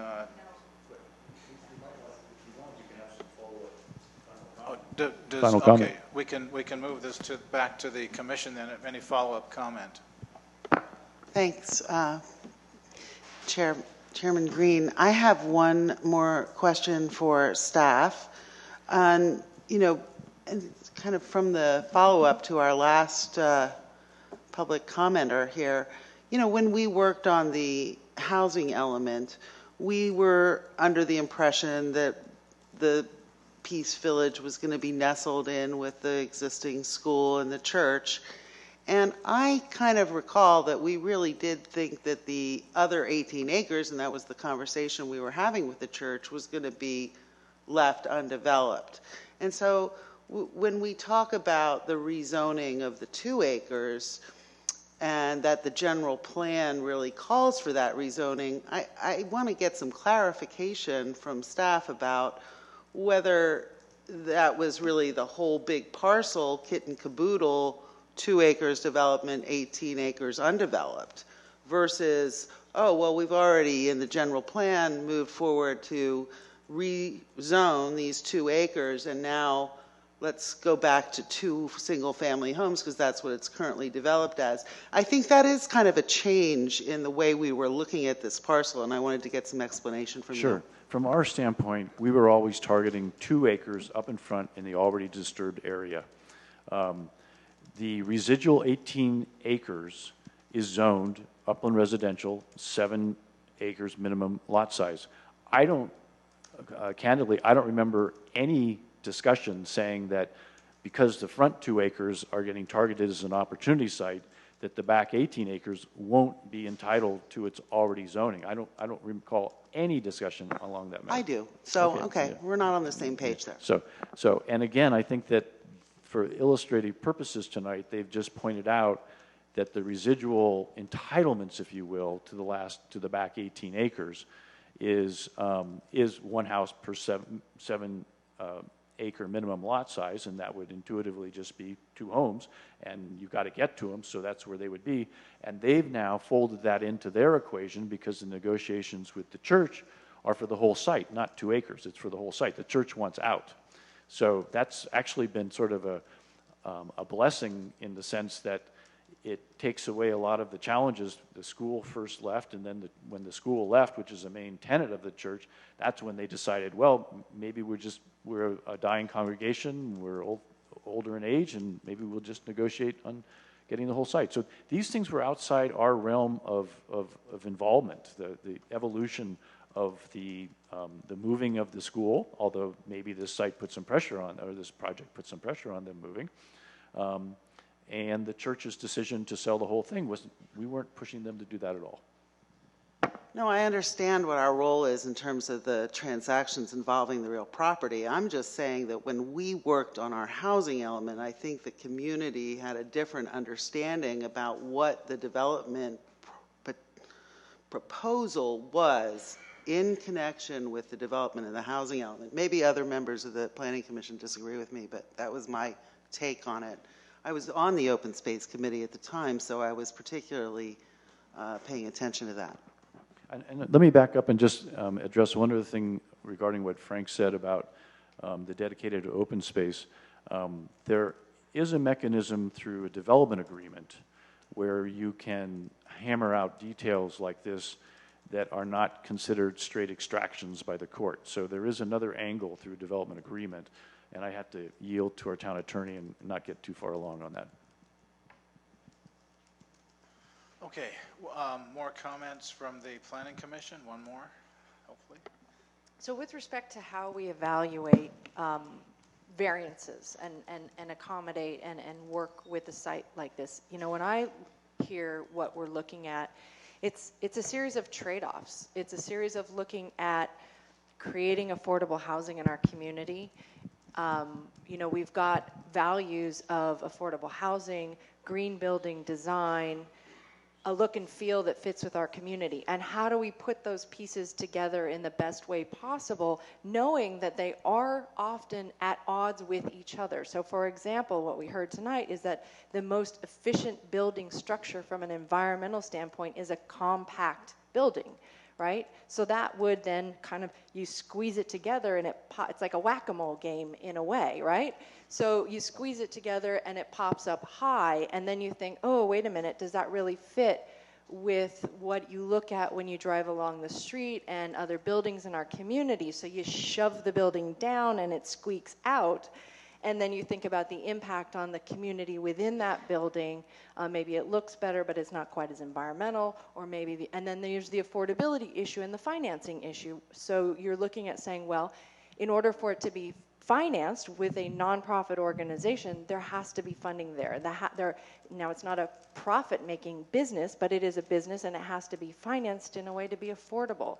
And so how can we get enough footprint that is rentable to make it affordable and finance it? And so, you know, these are the kinds of things that we wrestle with. They're all trade-offs. We love to have our cake and eat it too, but rarely can we always do that. And so I think that's as a community, those are the kinds of things that we wrestle with, and we would love to hear from the community wrestling with those trade-offs as well.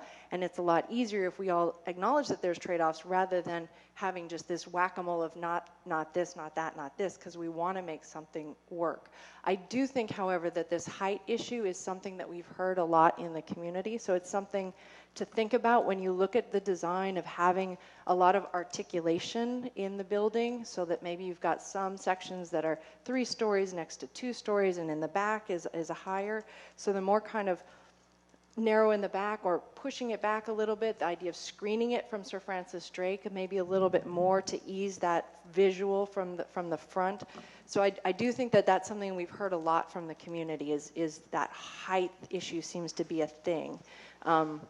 Also, but acknowledging you know, there's a certain volume of footprint that you want to get. The only other thing I wanted to put out there in terms of the 2 units, which is really a financing mechanism, right? So there's a certain value to that property, and you have to have that value in order to finance the project and make it work to be affordable.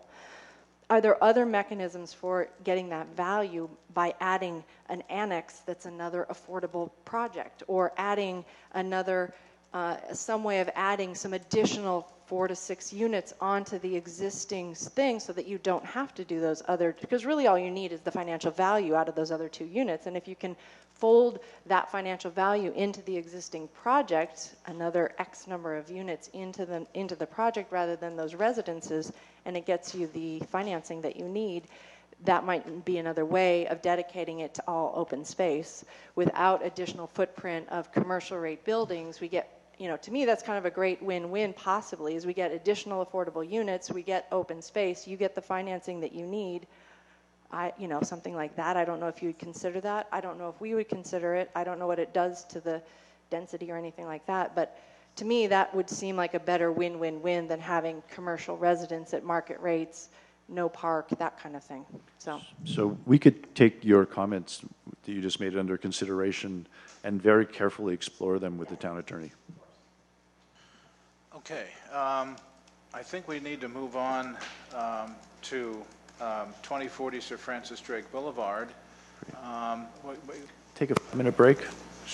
Everybody want a 5-minute break? That'll help us change the dog and pony show. Okay, let's take a 5-minute break, and then we'll have a staff presentation. And thank you to the development team, RCD and Rick Williams, for coming and presenting this tonight. Thank you so much. Please take your seats. Let's come to order. We have a lot to do and very little time to do it in.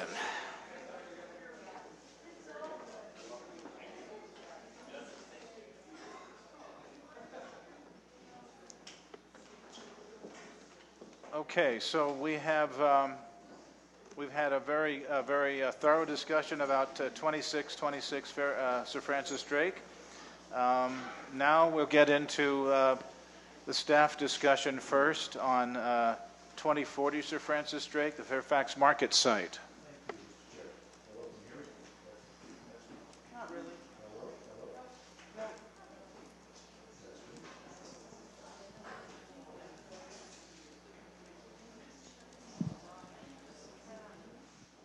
Hello, testing. Okay. All right, we're going to move on to the second site. And again, this is a workshop. This is like what we're here for, to get the feedback and have the discussion. And I think the last folks heard some interesting points that is very important for them to hear, to take under consideration as they move forward with the very expensive process of putting together a full application. It's extremely onerous to do these things. So we're here, and this is why we're here, before the actual formal application process. So the next site, and the second of the 2 opportunity sites in the housing element for the town we're exploring tonight, is the Fairfax Market site, which comprises several parcels, but you're going to hear tonight from the owner's architect on the area between the existing Fairfax Market, where nothing is planned to happen to it, and the mound of dirt there going west, if you will, just before the little strip center. And what we modeled in the housing element and did the environmental review on for this entire area that's shaded here was 6,000 square feet of ground floor retail, commercial, additional retail, commercial space, and upstairs efficiency apartments. And for those of you that were here on October 29th or home watching or watched since, we talked about this major concept in the housing element of converting the highway commercial to central commercial that allows the housing on the second floor without a special use permit. Still has to go through design reviews, still subject to parking, and as you heard, if you were here or watching the October 29th session on converting the highway commercial to central commercial, there are several issues to iron out with that policy decision that was made by the town starting back in 2012 in the general plan, and then subsequently in the updates to the housing element. So the property owner's architect is here today, Mr. Robert Jansen, and he's going to walk us through his vision for building a building between the market and the mound, so to speak. And without further ado, Robert, thank you so much. Thank you. Members of the Commission, members of the public, thank you. We're happy to present this. Thank you for taking the time. I'm Robert Jensen. I'm the architect. I'm local in Fairfax, and I'm happy to work on this. I've been discussing this project with... yeah, it cuts in and out. With the owner, Naim, who is the owner of the Fairfax markets in the area around it. We've been thinking about this project and coming up with ideas for a long time now, and I think we've had some prior discussions. We think now that we have a plan that's really good, meaning good for the community, good for Fairfax, and that will fit in very well. I'm going to show you why it is that we think that and what the thoughts are. It's not a complete design yet. I mean, that's the purpose of being here, but we did look also a little bit about the landscaping because of the size of the site. Sorry. Shelby and Gary are here. They're a landscape architect with Russ Lamott, and they have put some input. And so, let's start. You know the site. Although there are some peculiar things about the site that might not be immediately obvious, the face of the building is set back significantly from Sir Francis Drake. And there's a history there because Caltrans in the 1950s had the brilliant idea to run a forced-lane highway through the town. Luckily for us, they never came to it. But so the building is significantly set back. Next, please. And what you can see is that it is designed basically for the automobile. They're a little bit wide-angle pictures, but you can see that if they had proceeded in the 50s doing this, this could have become a strip mall as we see many of them. Next, please. Now that, of course, is not what Fairfax is about. Fairfax is older than that era, and typically the storefronts are all right on the sidewalk. That is why it is such a vibrant community. And what we're going to do, next please, what we're going to do is honor that and do something in the same vision. So the green zone is what you see. That's actually owned by Caltrans. That's not part of the site proper. What we want to do is bring that facade of these buildings that are downtown, bring that line, that virtual line, bring that further up and use that as a cue to develop new buildings on that site. Next, please. When we looked at it, we found some other interesting aspects on that because the building is set back. It is basically too far away from Sir Francis Drake to be served by the fire department, but it is too close to really get in between. So there's all kinds of funny things going on there. But what we had discussions with the fire department, what we can do, we can bring the fire department into the site and into the site. And in this case, in the smaller area here, that actually works well because that is also where the loading dock is and where the large semis need to turn around. So we're combining fire truck and a loading zone on the site itself. Next, please. I'm going to do a very concise presentation for you, so we'll have some time to discuss. We looked at a lot of variations of where we could put buildings. We're not going to go into all of these, but it rapidly becomes clear that that is a very difficult area because it's so small. Breaking it up is inefficient. And from all these, there's one, which is this one, that became rapidly clear. You can do the next one. Rapidly clear that it would fit best within all those parameters. We can make a frontage that is more or less continuous, and we're going to get into it a little deeper later. We can still drive around the buildings and have access, and we can keep the loading dock that's currently there operating the way it does with these services. So it's a way to place a building that is efficient to do so. Next. So what we want to do, about 10 apartments, what we try to achieve to put out there, about a 6,000 square foot retail, and we already have 20,000 square foot, which is the existing market. So if we look at what we need to do to park it, we use 2 parking spots per unit. There will be 1 bedroom units. We'll use 500 square foot retail, 1 parking, and you need to do a few additional there. And that will also, of course, be applied to the existing market. That gives us a total of 75 styles that we would need to meet the current zoning requirements. We can do that. Next. We can do that on this site. This is a very rough layout, just overlaid on the Google view again, so you're oriented. We have a more detailed plan of this, but you can see here that we have some significant parking in the back. This is going to be a very prominent parking spot, which remains. It is the direct entry to the supermarket. And the frontage road that's in front of here will remain, but it will get a very different character. We're going to go into that a little later. Next. So here's the detailed, doing the math, making sure it works. This one goes up to 82 parking spots. So the idea fits. And of course, that was important for us to know. And we have these requirements here for the fire truck. We have the same here because we need to reach those roofs of those buildings. And so there's nothing going on here. You can do the next, because what's really interesting about this layout. No, what is existing here is this. This is existing. That's the new building. Currently, all the rest is parking. The current parking lot has, I believe, 99 parking stalls on it, but they are all under 45 degrees, and so they're less efficient, basically. Will it go to the next slide? It might take a little bit, yeah.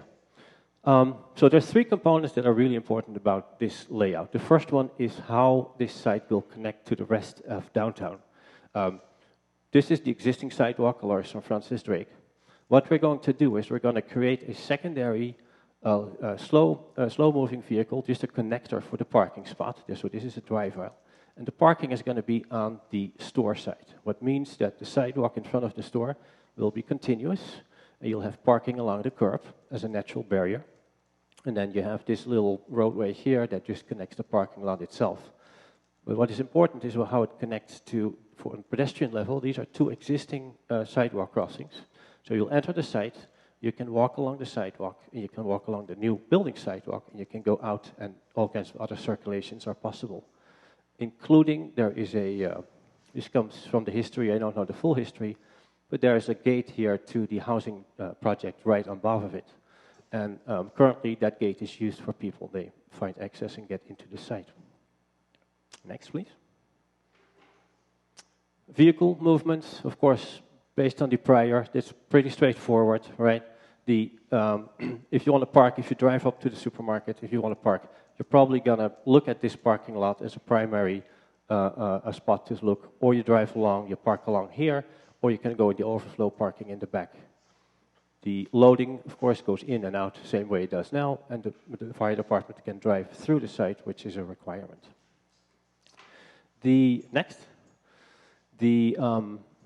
area in front of the two stores, this secondary road that goes in front of here, is an area that's going to be very important to have both for the walkability, for, it's how you see the stores, but there's also a great opportunity to do things here if, special festivals or events. Moreover, you're going fast there, Jim. We'll get to this. What's more important as well is the main entrance of the supermarket is right in front, and so we want to make a connection by means of pavement, by means of some greenery, to the other sidewalk which goes along Sir Francis Drake, just because it's such a prominent feature. We also want to connect these two sidewalks so that you get truly a little street here along the main thoroughfare Sir Francis Drake. Where possible, and it is limited, where possible we're going to introduce some greenery. There are areas that are left over between the parking. There is an area along the site that is currently going up to that hill, but so there's an opportunity to do something. And on the back of this building, and that is important because this is where the units will have their main entrances, or most of them. It's good to know that and I did not know that before, but most of this is basically rock, and so it is very difficult to have plants live there. And currently at this point, I believe there is none. It is completely asphalt all over the place, so we're trying to poke some holes in and make a better environment. We're going again into that, so let's take a look at the next one. This gives you an idea of what that building volume is. This, of course, this is the Fairfax Market existing with the bicycle store in front. There in the back is where you see the building. It's about 24 feet to the gutter, about 28 feet to the top of the roof, so we're going to stay within the requirements. And the front face of the building is more or less flush. This is the commercial in the lower zone, flush with the new building. The units would overhang a little bit, and there's a couple of reasons for it. We want to do something about the shading. This is a, southwest orientation, So you get a lot of sun in the afternoon, and commercial space likes to have a lot of glass, so that's one area. The other is that we will have a special character for that sidewalk that goes underneath. Let's quickly flip through a few of those. You're getting up a little closer. You can see that sidewalk, that crossing that would continue, and then you'd go to the crosswalk over there. The trees shown here are existing, the locations where they are. They're fairly small. They're having a hard time. Next. Looking back in that little street. So this would be the area. You would have car parks along the side here, and in certain circumstances, this whole area could become more than just that. Let's do next.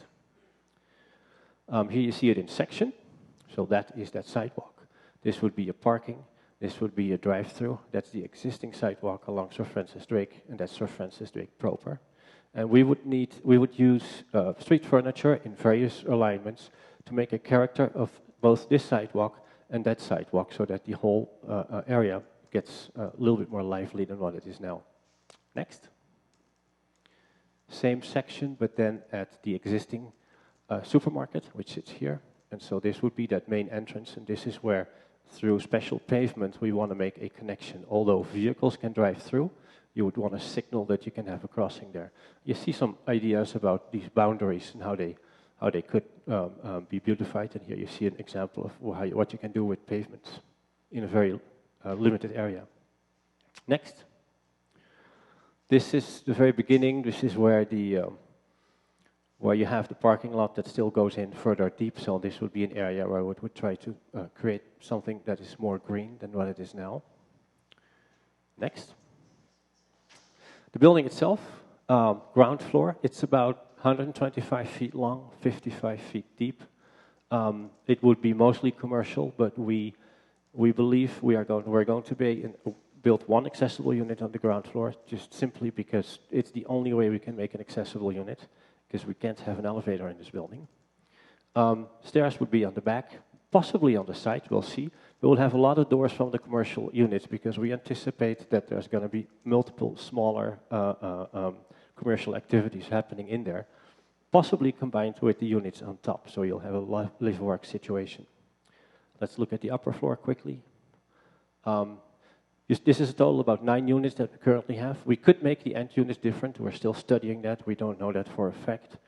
You do see that green zone in the back where we come back, so that wants to be a semi-public, semi-private garden where you have the entrances of both the units and the back door of the commercial space. Next.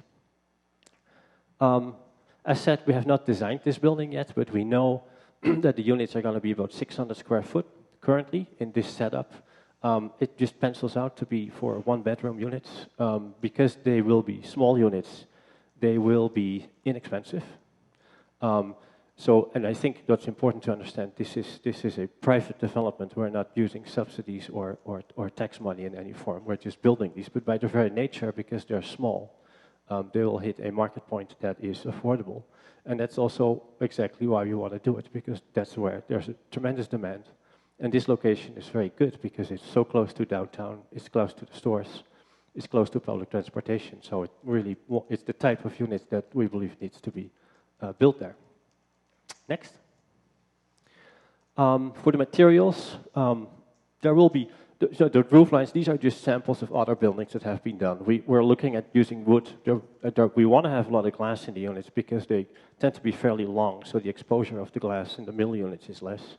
Using of metals, there might be some stucco. These are just to give an idea. We're thinking to make it a fairly modern-looking building, but it will have a roof that will slope and pick up something from the Fairfax market that's there. Let's do next. Just a quick overview. So that's one of the things that you see happening here is these are 8 units, but we'll show them in sort of sections of 4 so that there's not a too nervous rhythm of that, what's going on. So we couple them. You'll see that the roof lines, we're trying to avoid to have a straight roof line, so we're going to play with that and play a little bit to that large building there. Of course, they're not really related, but they're so close that they want to stay in character. And let's do next. I'll see if that will work. That usually doesn't. Well, maybe. Yeah, it does work. Yay. Look, nice. Just a quick fly through. It gives you an idea of how it all fits together and what the proportions is of what we're trying to do there. Now, what you do notice here is that although we're picking up this line here of the facades, we're not building anything on this corner because it is so small and we don't know what's happening next door to it. We'd love to do something extra there, but that might be something for the future. I think that's the presentation, so open for questions. Okay, thank you very much. That was very thorough. I like the animation, especially brought it to life, literally. So we'll bring it to the commissioners for comments and questions, please.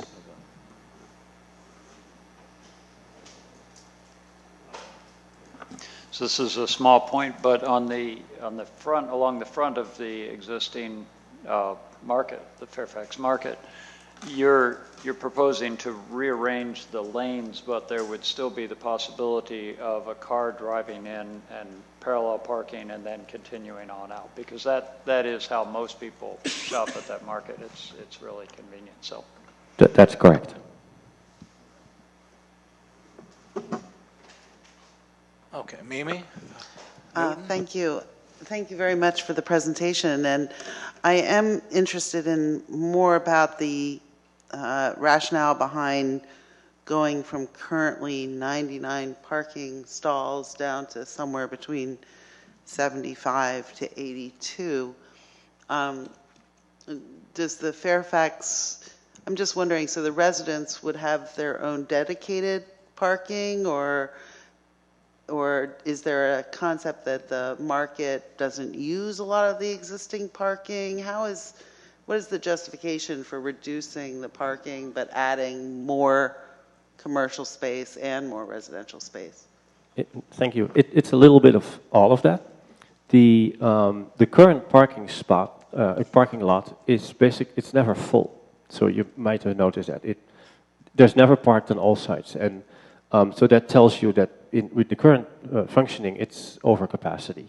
And I think that might be a result from how they planned it in the 50s. I'm not sure, but that is what it is. So that's point one. Point two is when we calculate what we would need with the existing facility plus all the new facilities, that's where the 75 comes from. So that would be if we would build a new store here somewhere or we do a new development, that's how the rules would work. Okay, this is what you need. And so we meet that. By simultaneously taking that number and making them a little bit more efficient how they're laid out, staying away from the 45 degrees, we're able to find the footprint to put this building on.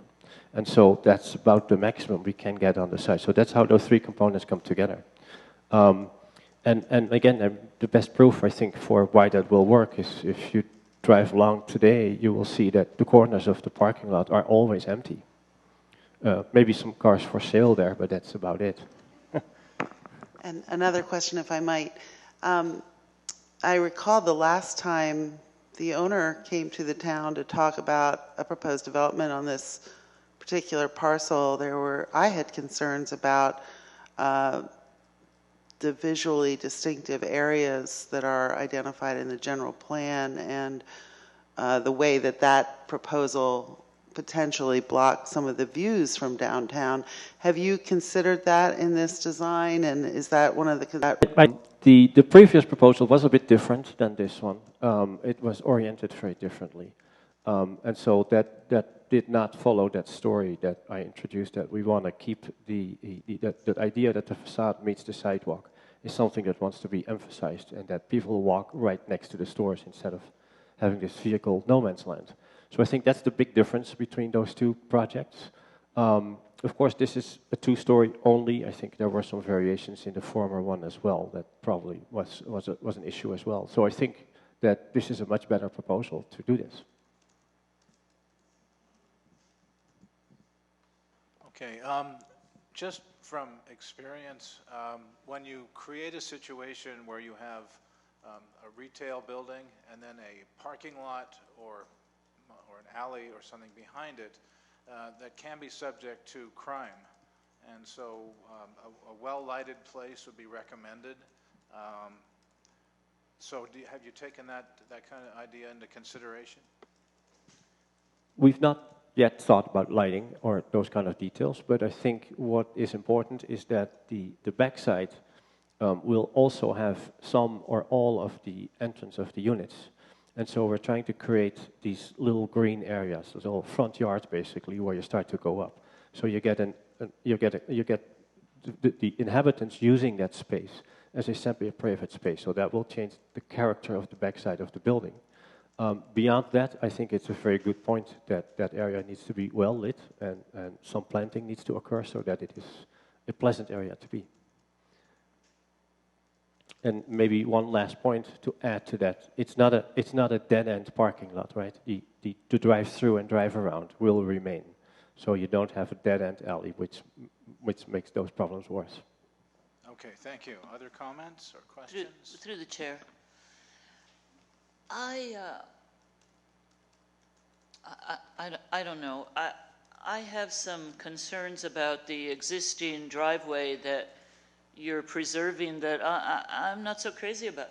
I'm not so sure that it's better having the cars parked right up against the building as opposed to on the other side as they are now.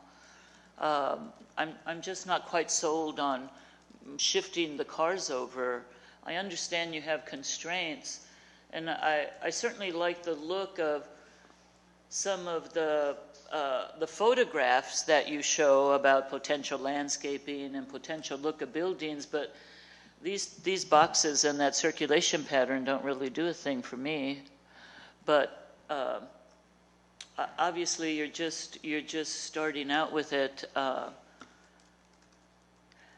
don't know. When you said you were going to bring the building out closer to the street, to the sidewalk, the way the historic downtown sits, I didn't envision just making it a drive lane, but these are early sketches, so I'll wait and see what develops.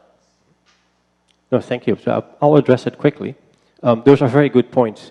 The very first one about why we moved the vehicles to this site is mostly just vehicular circulation. Parking on the opposite side parallel is quite unusual as a starting point. It will also not be possible to have handicap parking spots on that side. They have to be on the passenger side. And because it is closest to the main entry, we do anticipate placing 2 ADA stalls there. The second component is that this sidewalk, the people that walk here, you want to have a barrier between your sidewalk and your vehicle driveway. So that is typically why you need to do something. And those two arguments together is why, or the three actually, right? It is your normal situation to park on the right side of the road. And we don't want to change the direction because this is what everybody's used to. Sorry, go ahead. Have you considered changing the entrance to the corner instead of leaving it where it is? That could rearrange that whole frontage.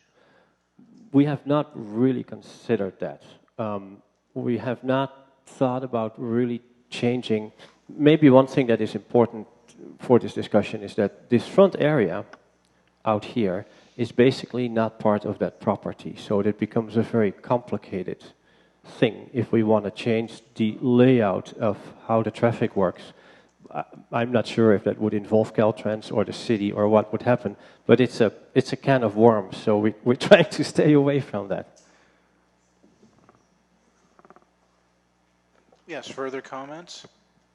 Have you, in adding another building and looking at the kind of look and feel and flow of the entire site, integrating the two buildings, is there any plan to do any both maybe aesthetic as well as outside upgrades to the existing market building in terms of, a nice seating or eating area? There's a couple of kind of tables there, and there's the carts that you do in the front, but maybe rearranging some of the either outside amenities around the building or a flow or a look and feel to maybe integrate it, because it seems like you might have this brand new nice building with some landscaping and then this older building that still looks like a 50s supermarket kind of building, and maybe to do something else to weave it all together and to create some more public open spaces which might address some of the issues of people hanging out. It might also just kind of make for a nice public experience?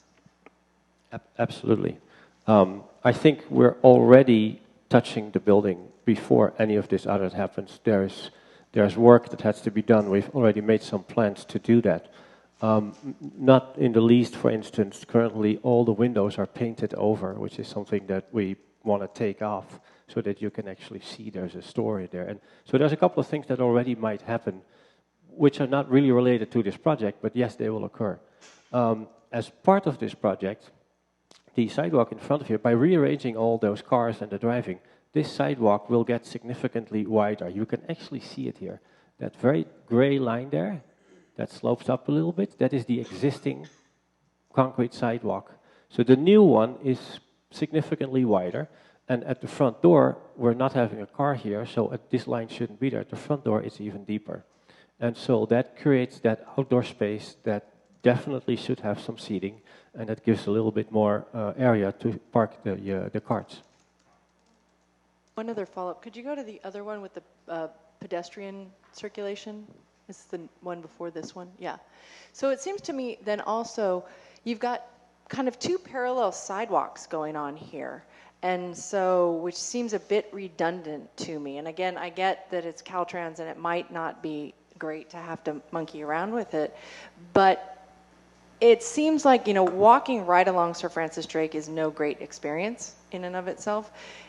To be able to park cars that would be, you know, cars right along the Sir Francis Drake side and even have more pedestrian. So you just have one pedestrian, and yeah, people can't walk right along Sir Francis Drake. They kind of have to jog in close to the stores and then back out.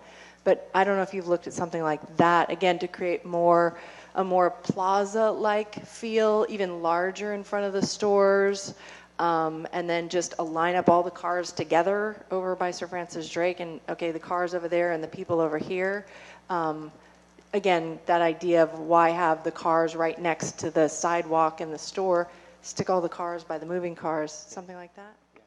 No, it's all good ideas. It is a little bit of an odd situation. Totally, it is just it's what's left over from that whole 50s planning effort. We have looked at a plaza in front, but as I think somebody mentioned that before, you have two parking lots. So if you prohibit vehicles from going through here, you're going to get a traffic nightmare on Sir Francis Drake, because now from those two smaller parking lots, people have to circle out to go and look for it. So I think that would be a traffic problem by itself. But to your point, to have this plaza is something we're trying to do with not having one here car and doing something in the pavement so that it signals its importance. Well, I was still thinking of having vehicle traffic, but again, moving the parked cars along Sir Francis Drake and getting, right. If you could get rid of that whole sidewalk along Sir Francis Drake and use it for the park, so you don't have two sidewalks, you just have Sir Francis Drake, parked cars, vehicle traffic, and a large sidewalk. I see it now. I understand. No, it would be great. I don't know if we can do that, but yeah, it's a great idea.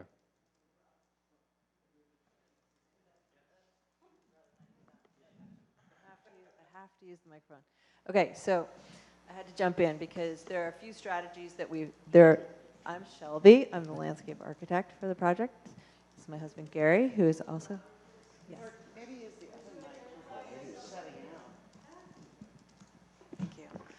Hi, my name's Shelby Lamott. I'm a landscape architect, and my husband Gary and I are helping with the early conceptual ideas for the site. As Rob has made abundantly clear, and is clear from just looking at it, that this is a severely constrained site.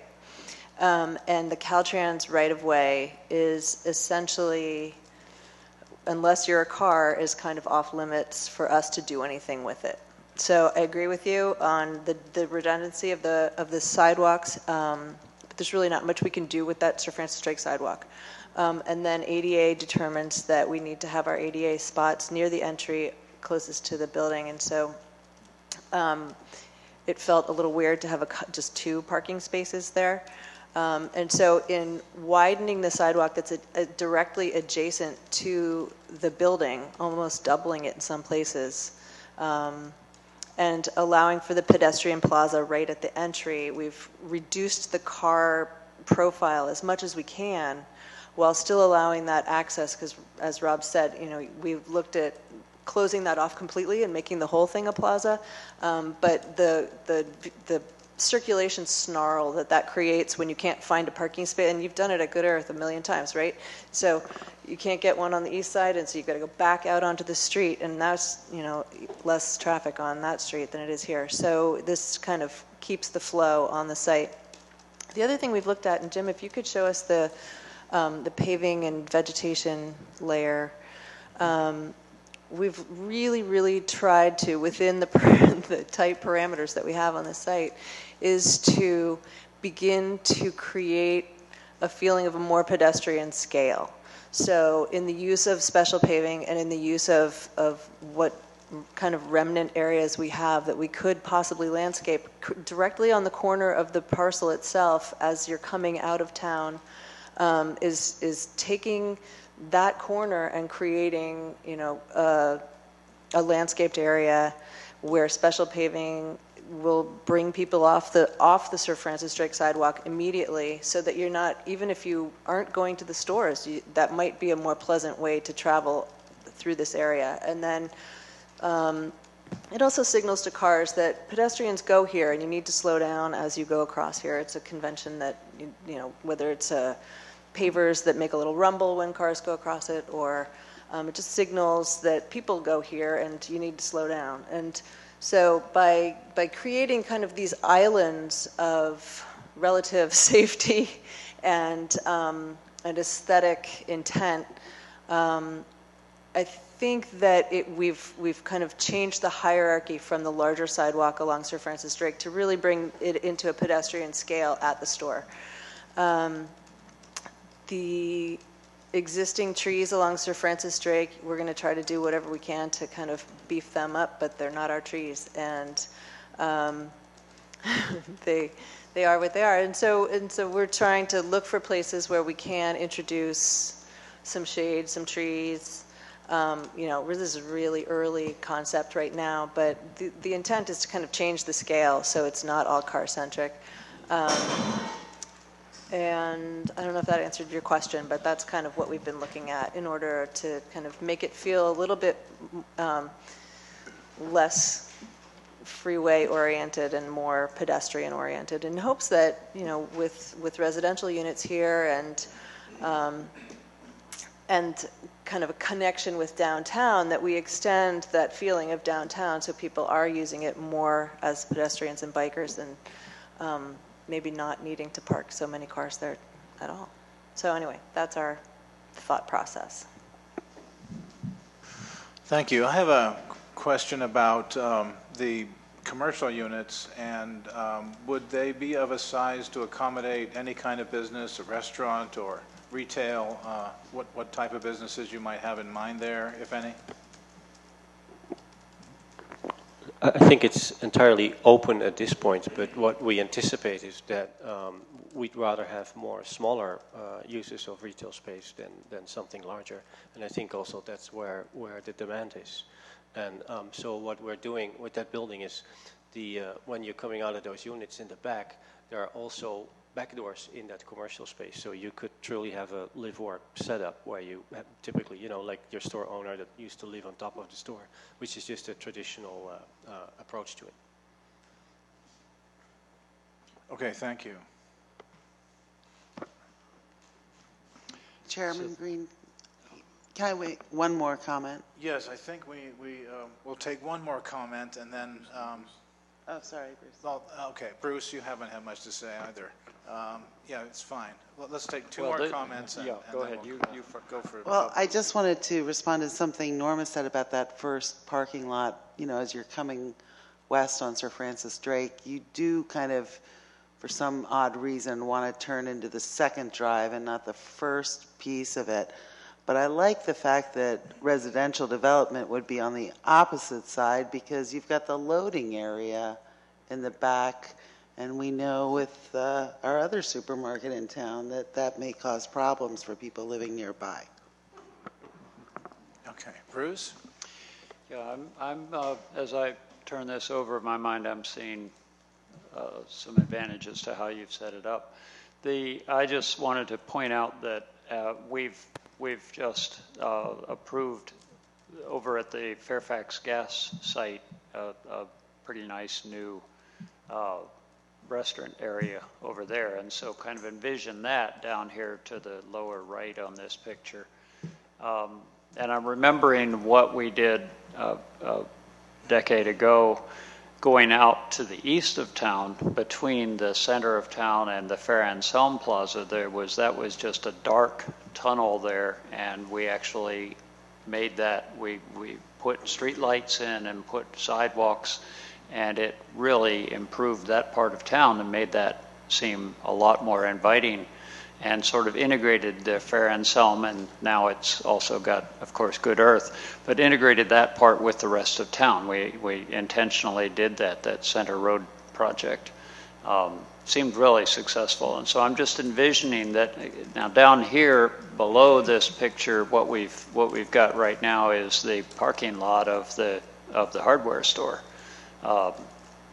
So maybe with a little landscaping along the top of that parking lot, which isn't landscaped right now at all, it's just sort of dirt with little paths through it. You know, it could just make this whole part of town to where it is more realistic, because I was just kind of envisioning people walking from town over to these new retail spaces and whether that would really happen. And I just think all of these things put together would be what might make that to where we sort of, this feels like part of town rather than feeling like this is sort of the part where you get in your car to go down there, you know. Okay, thanks. That actually is a really good point, and if in the application process, if you could expand the view to include, you know, what else is in that neighborhood. I mean, personally, I kind of like the whole idea, the flow, you know, making more use of that parking lot, et cetera. Right, we will certainly do that. I mean, that you didn't mention that new development that's going to happen here, so we're really excited about this connection because I think that's going to be very useful. Okay, if there are, let's allow the public to have a say on this. So let's open the public comment period. Thank you. Yeah, good evening. I'm Naeem Karkabi. I live in 45 Manor Road. I'm the owner. I just wanted to answer your question about the safety in the back, and just the concept in my mind is the live workspace idea, but I cannot control who will rent, who will not. But that's the idea, is you live upstairs, and if you can rent downstairs for office or whatever. And the back is to take away the feeling of a parking lot, the small gardens that's in the back. You see the green area. So the tenants, they don't feel like they live in a parking lot. So there is a feeling it's a little bit their own yard or whatever. And we did struggle a lot in the front here for making it a plaza. But I would love to close it and make a plaza, but then you will face the same issue which Good Earth facing, two separate parking lots. And that's a struggle for older people or handicapped people to do that also. So that's all I want to say. Thank you. Thank you.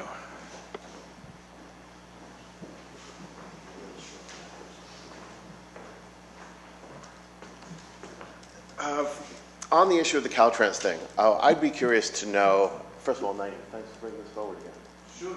On the Caltrans thing, I would be interested to know whether they would present the opportunity for some sort of planting easement over their property. After all, as I think it was mentioned at the top, it was Caltrans took the property for a particular use that is not going to be used because of the benefit that was provided by a former supervisor, Aragoni, when he killed this back in the day. So the issue now is, if they're not going to use that property, and I gather that they're a bureaucracy, and I can imagine that it's the seventh circle of hell trying to deal with them, but it seems that there's a sense of logic that might come in here and allow the opportunity to take that property, because I think what these folks are presenting here is, it's not a hardscape. If Caltrans ever decided to wreak havoc in town and they wanted it back, it could simply come out and be redesigned. But I think Bruce is raising another interesting point, but a little revisionist history. We like center a little bit, but as former mayor Edgar will recall, there were a number of different opportunities to change that street, and he voted for the best one. The rest of the council didn't support him, and so we got sort of, I think, a vanilla street. He supported a much more aggressive and more beautiful avenue. And so what I'm hearing Bruce say is, you don't get a chance to redesign a road all that often. I wouldn't want to pass up that opportunity if we can, kind of press upon a state agency to sort of do the right thing here. Well, that's a very good point, and I wonder if we could talk to the town attorney about some kind of MAP Act revision of what I think is a half a paper street. We'll take it under advisement and see what we can do. Okay, thank you. Any other public comments? I mean, you guys are all here for this property. This is the end of the session, so if you have something to say, please come up and do so. Thank you. Ruth Horn, 11 Upper Ridgeway. I'm wondering if we consider it from the point of view of the strip mall that's beyond, and from Bennett House. I go to two of the businesses at the strip mall, and I always enjoy coming out and looking at the beautiful hill. I don't know if this is a setback that you could still see the hill. I don't know if it's Mount Tam or just the other hills. And that is an inspiring thing. And one of the businesses I go to is the hair shop. And they get notices about this. And I was told by the person that the people in Bennett House were very worried when this came up last time, that their view would be blocked by a two-story building there. And it starts feeling very crowded here. So with all this new building coming in, I mean, I've had times when I cannot park downtown and I have to go someplace else or just go home to eat. So as we're considering doing this, it's getting very crowded in a lot of ways. And I think there's a new light in the parking lot here, and it kind of it stops the view of the hill beyond. I could tell that when it first went up. It's a nice little square thing, but it is in the view of the hill. Okay, that's another perspective that I hadn't thought of. Thank you very much. Any other further comments?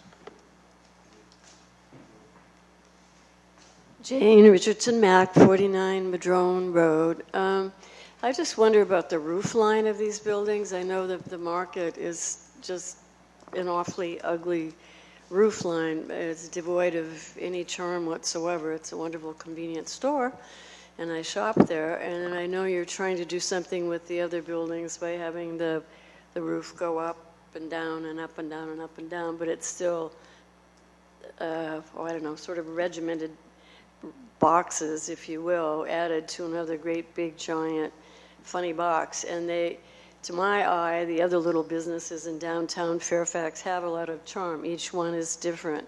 They have different little roof lines, different storefronts, different doors. It's not cookie cutter, nyap, nyap, nyap. So I don't know what you can do with that big building, if there is anything at all that you could do to make it more attractive just as a horizontal line, and ditto the other little storefront buildings. Is there some way to make them a little more unique or a little more charm, not faux village stuff, which I have seen and I don't like. Even I like the Katrina houses. I'm not a big fan of those. I mean, real is real and fake is fake, and if you can make those two things work together, if there's anything you can do to make it more charming and less boxy, that would be wonderful. And the more green, the better. Trees, maybe those whole living walls, maybe some of those. If you can't put it in the ground, put it in the air, hang it from the roof. whatever you can do. Thank you. Another good comment. We will be going through, by the way, a process with this, and eventually design review will be part of that process. So anybody who's concerned about the look and feel of this should come up during that time. Thank you. Hi, Lori Mackey. I live on Broadway. One concern I have is the traffic and the parking that's adjacent on Broadway. When there's the festival and now the Sunday, the farmer's market at the library, the parking, people park in front of my house, which really is, Broadway is a one-lane. It's a two-lane, but it's really small. It's got my property and then 200 Broadway across the street, Bon Gusto and the Pillars and the library. It's very small. So I'm concerned about the traffic. And the other thing I want to know is if this opens up any precedent to develop the hill or the mound next to this, and also where the veterinarian and the other businesses on the other side of the mound, how it looks with those. If this was extended, what the two would look like together. That's all. Thank you. Any further comments from anybody? Apparently, we're all set, and so we'll close the public hearing period and bring it back to Planning Commission for comments or questions. Thank you.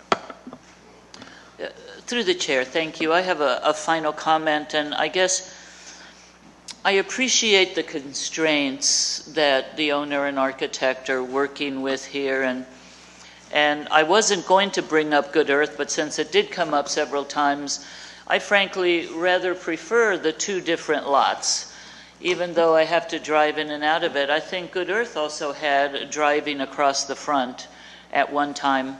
And also, again, I appreciate this is expensive, but if you're going through the expense, again, the Good Earth example, they rearranged the entrance, they created seating areas, they recessed the entrance, created an awning. This design to me is the most minuscule of efforts to make improvements, and I would really love to see something more dramatic. I don't know that that's possible, but I'm comparing you to Good Earth, and I'm not excited about this design. But again, I appreciate the efforts to try to do something about this really awkward elephant that you have here. Well, that's actually something I've been always thought about is you're driving through beautiful Fairfax, and then you come to where the Fairfax market is currently, and it all of a sudden looks like you're in downtown Fresno. And not to put down downtown Fresno, it has its beauties as well. But you know, there is this issue with the 50s look, and I think Norma's point is also, I echo that strongly. Is if there's Good Earth was able to take that old ugly market and turn it into something fairly pleasing and aesthetic. Even the addition of solar on the old building might be an interesting idea, but you know, this is the beginning of this project, so these are just comments and thoughts. Any other commissioner comments? Yeah, I had another comment about the aesthetic and the faux village comment and how you go about creating new space that weaves in with our old space. And maybe 3 or 4 years ago, I did a scavenger hunt for one of my younger kids in Fairfax. And so I went around town and I took pictures of pieces of buildings that were just little teeny sections, and then they had to go find where they were in town. And it was kind of to disguise them. And what was really interesting exercise, because what I really, when I stopped and was taking these kind of texture pictures, if you will, and looking at what is the texture of our town, I really realized that one of the things that makes it so unique is the juxtaposition of buildings next to each other. So I was taking pictures of green tile right next to wood shingles, right next to stained glass, and there's these little murals in doorways around town of ice cream cones and different window treatments. It doesn't look the same because it all kind of organically evolved. And if there was any way of building in that same concept of texture that is different while it's in one building, I think you have a real opportunity here because you have these small storefronts to really try and treat each slice as a separate texture, if you will, to mimic that feel of our central commercial area. And that can just really be done with a lot of, like I said, kind of the treatment of the outside aesthetic to it so that it doesn't look like boxes and it doesn't look like faux articulated village kind of things. It's almost like creating a distressed look on a building, if you will, in a way to make it fit in. But a lot of it really is that kind of interesting texture and kind of funky Fairfax creative look to it. And I think it can be achieved, and it's really exciting to think of having another end of our community achieve that look of what we love about the downtown. So I think that's a challenge and a great opportunity for us to have another piece of our town that we can love.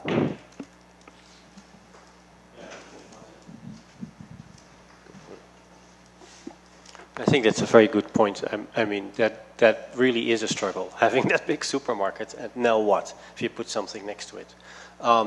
We don't have those answers all yet, but there's a few things that I know. The scale of this building wants to be different. That's why we want to break it down.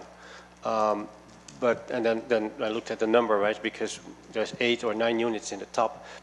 Taking each one, that's too much. That's why there is an idea to bundle them somehow. That's one thing. The other thing is a great idea, that the commercial space underneath right now is not, it's just a blank, it's something, and definitely there could be something more interesting going on when you walk by. And I think that was mentioned before, but there's, to some degree, that has indeed to grow organically, meaning we would need to have renters that go in there, because otherwise you're starting to fake it, right? So yes, it's complicated. And I think what was mentioned earlier about the store itself, there are some improvements to the store, but this project is basically not about the store. This project is about that building that's next to it. And it is a private development, so somehow the cost of this has to pencil out, and that's the other challenge which I want to point out. If you look at the size of the building, but if you look at the size of the site that we have to work with, that is challenging, and so that we're bound that way. Anyway, I wanted just to bring that up. Thank you. Okay. Yes, Commissioner Caroline. I just want to say overall, I think I have a positive reaction to what's been presented. I like the location of the proposed building and the idea of continuing the streetscape. More work needs to be done on the circulation. Comments have been noted, and I think it'd be important to look, if we can look into that Caltrans issue. And I think this building needs to look more unique than the market. So that's all I have. Okay, Mimi Newton. Thank you. I guess I'll quiz you about the square footage the same way I did the prior, for the prior proposal. You were talking about 600 square feet per unit approximately, and we're talking about a 6,000 square foot commercial area below. And as I thought I heard initially 17 units above, is that right? And so if you could also tell me the number of units, and I guess there's that one on the first floor, the affordable unit, the accessible unit on the first floor, but also what the total square footage on the second floor would be. Yeah, I think Jim mentioned the 17 that was part of the general plan. We're limited here because the length of the building can only be so much because we need those drive aisles. So if the building is about 125 feet long, so we cannot get more than about 8 units on top of that. And then because we also going to have one down below that puts it at 9. We would like to get 10 in there if we can, but it's a struggle. It needs more detailed design to figure out if we can achieve that. The areas, the sizes of them depend, of course, on the exact number that we're putting on there. But the math is quite simple. We can do up to 6,000 square foot of commercial. There's some space coming out for the vertical. If you put 10 units on top of that, you have 600. That's roughly how it comes together. When the detailed design is there, we'll know better, but we want to rather make more smaller units than fewer larger. That's going to be our effort to do that. Okay. Have we exhausted, I think, since we've exhausted commissioner comments, I could close the commissioner comment period and bring it back to staff for a moment. Yeah, I would like to just chime in for a second. We will get on the issue of the Caltrans easement and see if we can get any sort of understanding of what the possibilities would be with that. We'll pursue that. But if in fact you can't pursue abandonment of the Caltrans easement, which is really restricting the frontage, if you will, and I think they've gone a long way towards trying to reestablish a strong street edge, if you will, if only along this secondary drive aisle, and then flipping the cars closer to the expanded pedestrian area is interesting because it does create a buffer between the drive aisle. But looking at this whole area as a whole, Robert's actually Dutch descent, although he's a resident of Fairfax, and Amsterdam is one of my favorite towns in the world, and they have incredible treatments to mesh vehicles and bikes and pedestrians with bollards, and then the asphalt treatment, which is often just bricks with the bollards anchored in sand, and when someone hits the bollard, just go back out and dig it up.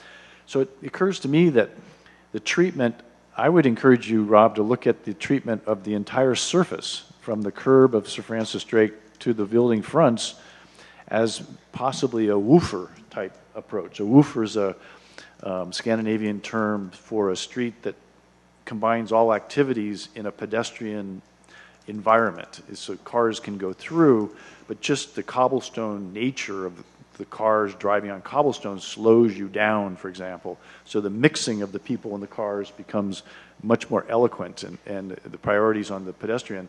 And then likewise, it occurs to me that not unlike the conversation we'll eventually have on Bolinas Road between Broadway and LC Bank, that this area in the front could be an interesting area for special events. You could still have the in and out around this building, you could still have the in and out at this end, and you could close off in front of each building for some sort of arts and crafts or whatever going on special events. But if you can't regain this right away, I think you're headed in the right direction of doing something special with this. And as Norma said, I would push you even further to sort of think of that treatment from the Sir Francis Drake curb to the building front. And then also, when you present this in application form, I think it would be good to show the context of the neighborhood on both the west, the east, and the south side of the street. Perhaps the view corridors looking in, and it's always the trade-off of what you're going to lose and what you're going to gain.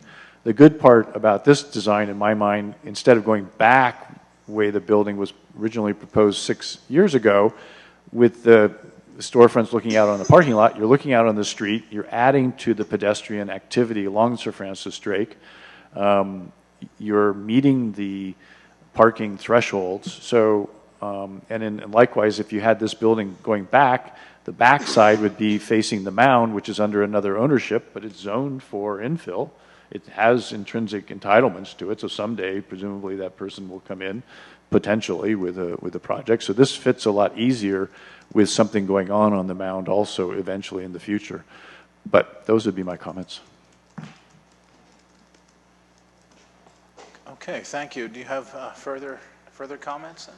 Oh, no, I was just going to quickly respond.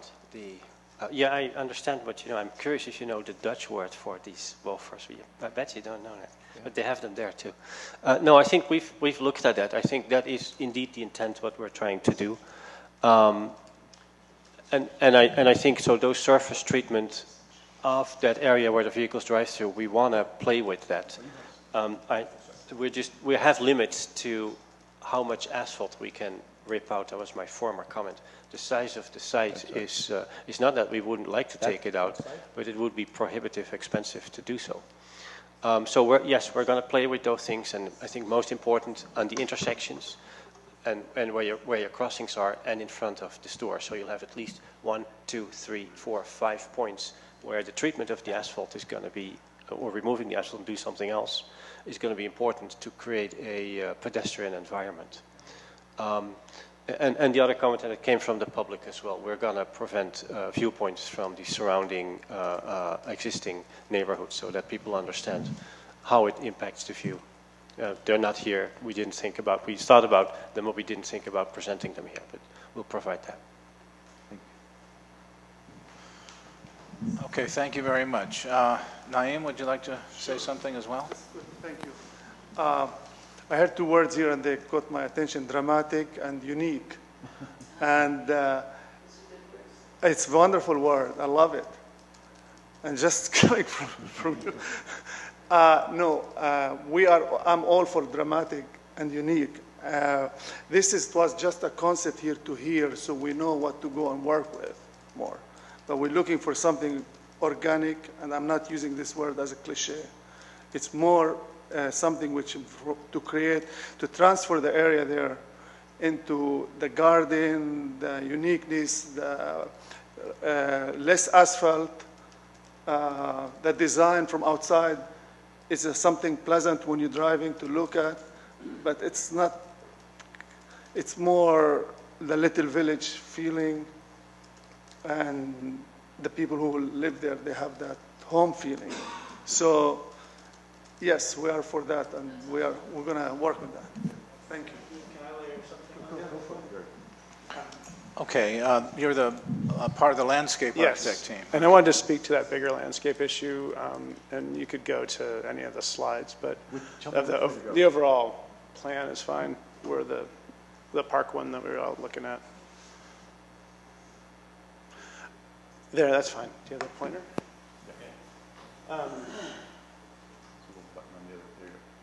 Okay.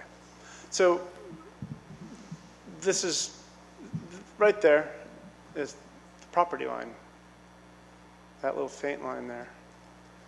And we've struggled from day one, and I think Shelby and I as a team pushed hard to say, what are we doing about this? Are you kidding me? This is these trees are crap, and they're crap from here down all the way down that way.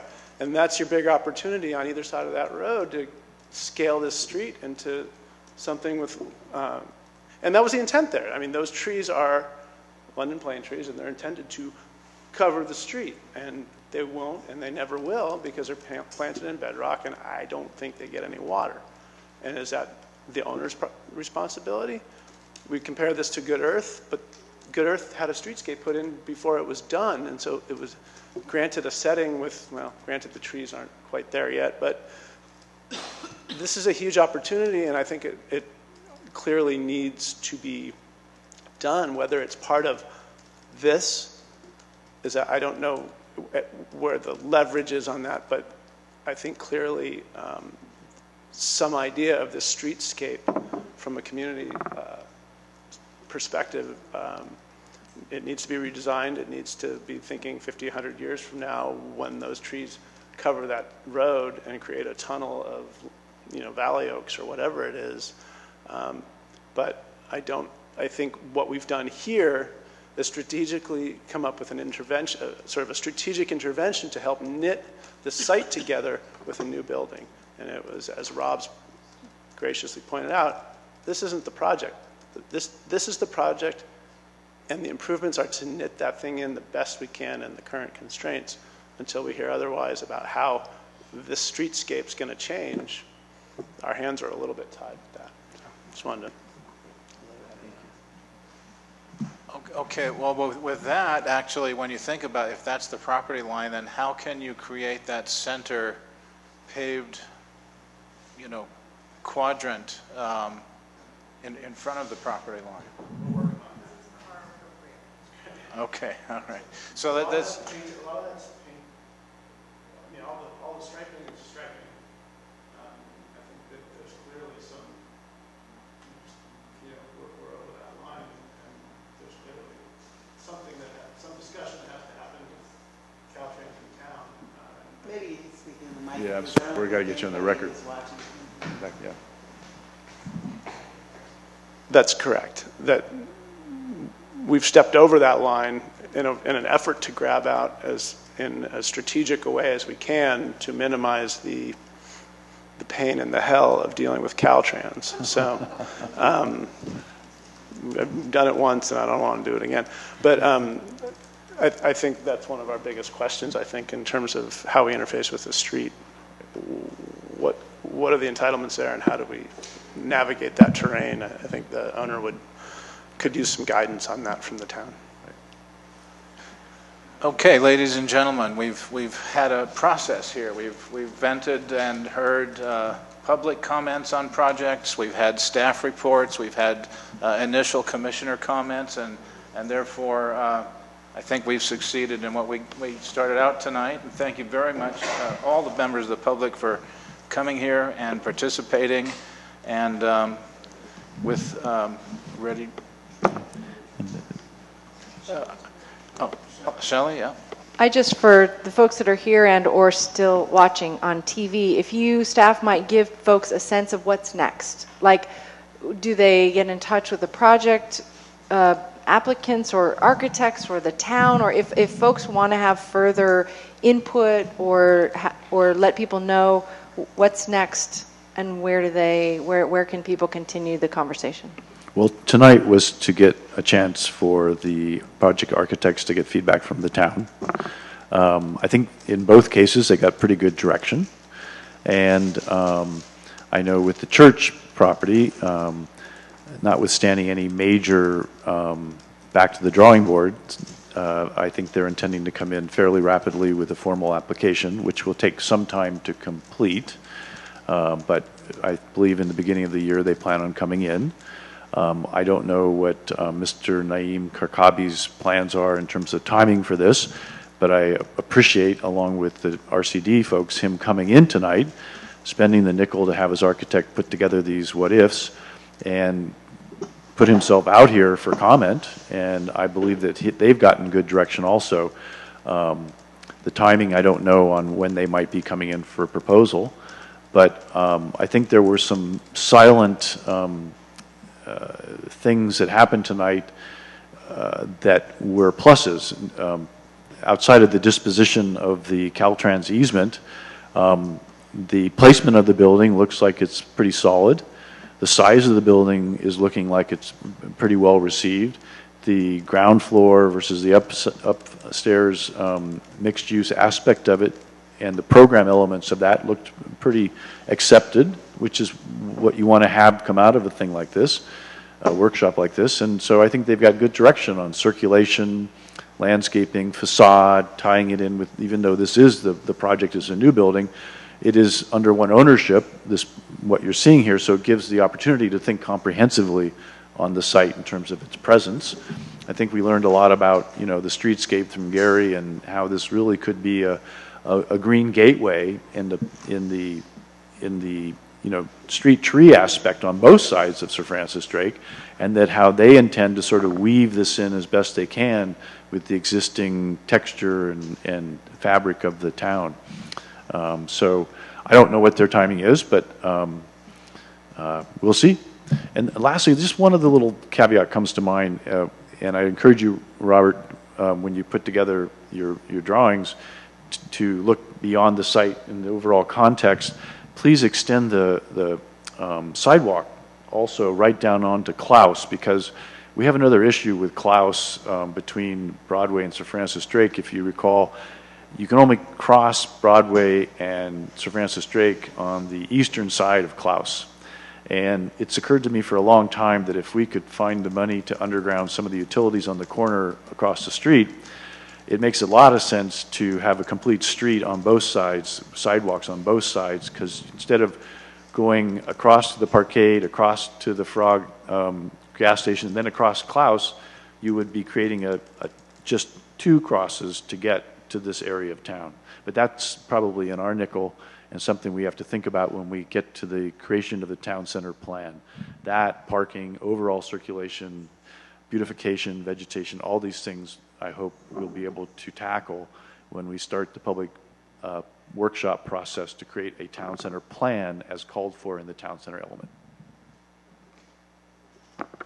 Okay, apparently we have another commissioner Just comment. to clarify, this development would be only after a change in highway commercial to central commercial, or no, it's not related to that? Or? Yes, it's related to it in the sense that Mr. Karkabi and his architect could come in and apply for this under the current highway commercial zoning, but it would require a use permit for the housing on the second floor. And as you know, the deal we struck with the state per the policy in the housing element is to rezone this site to central commercial, which allows the housing on the second floor without a special use permit.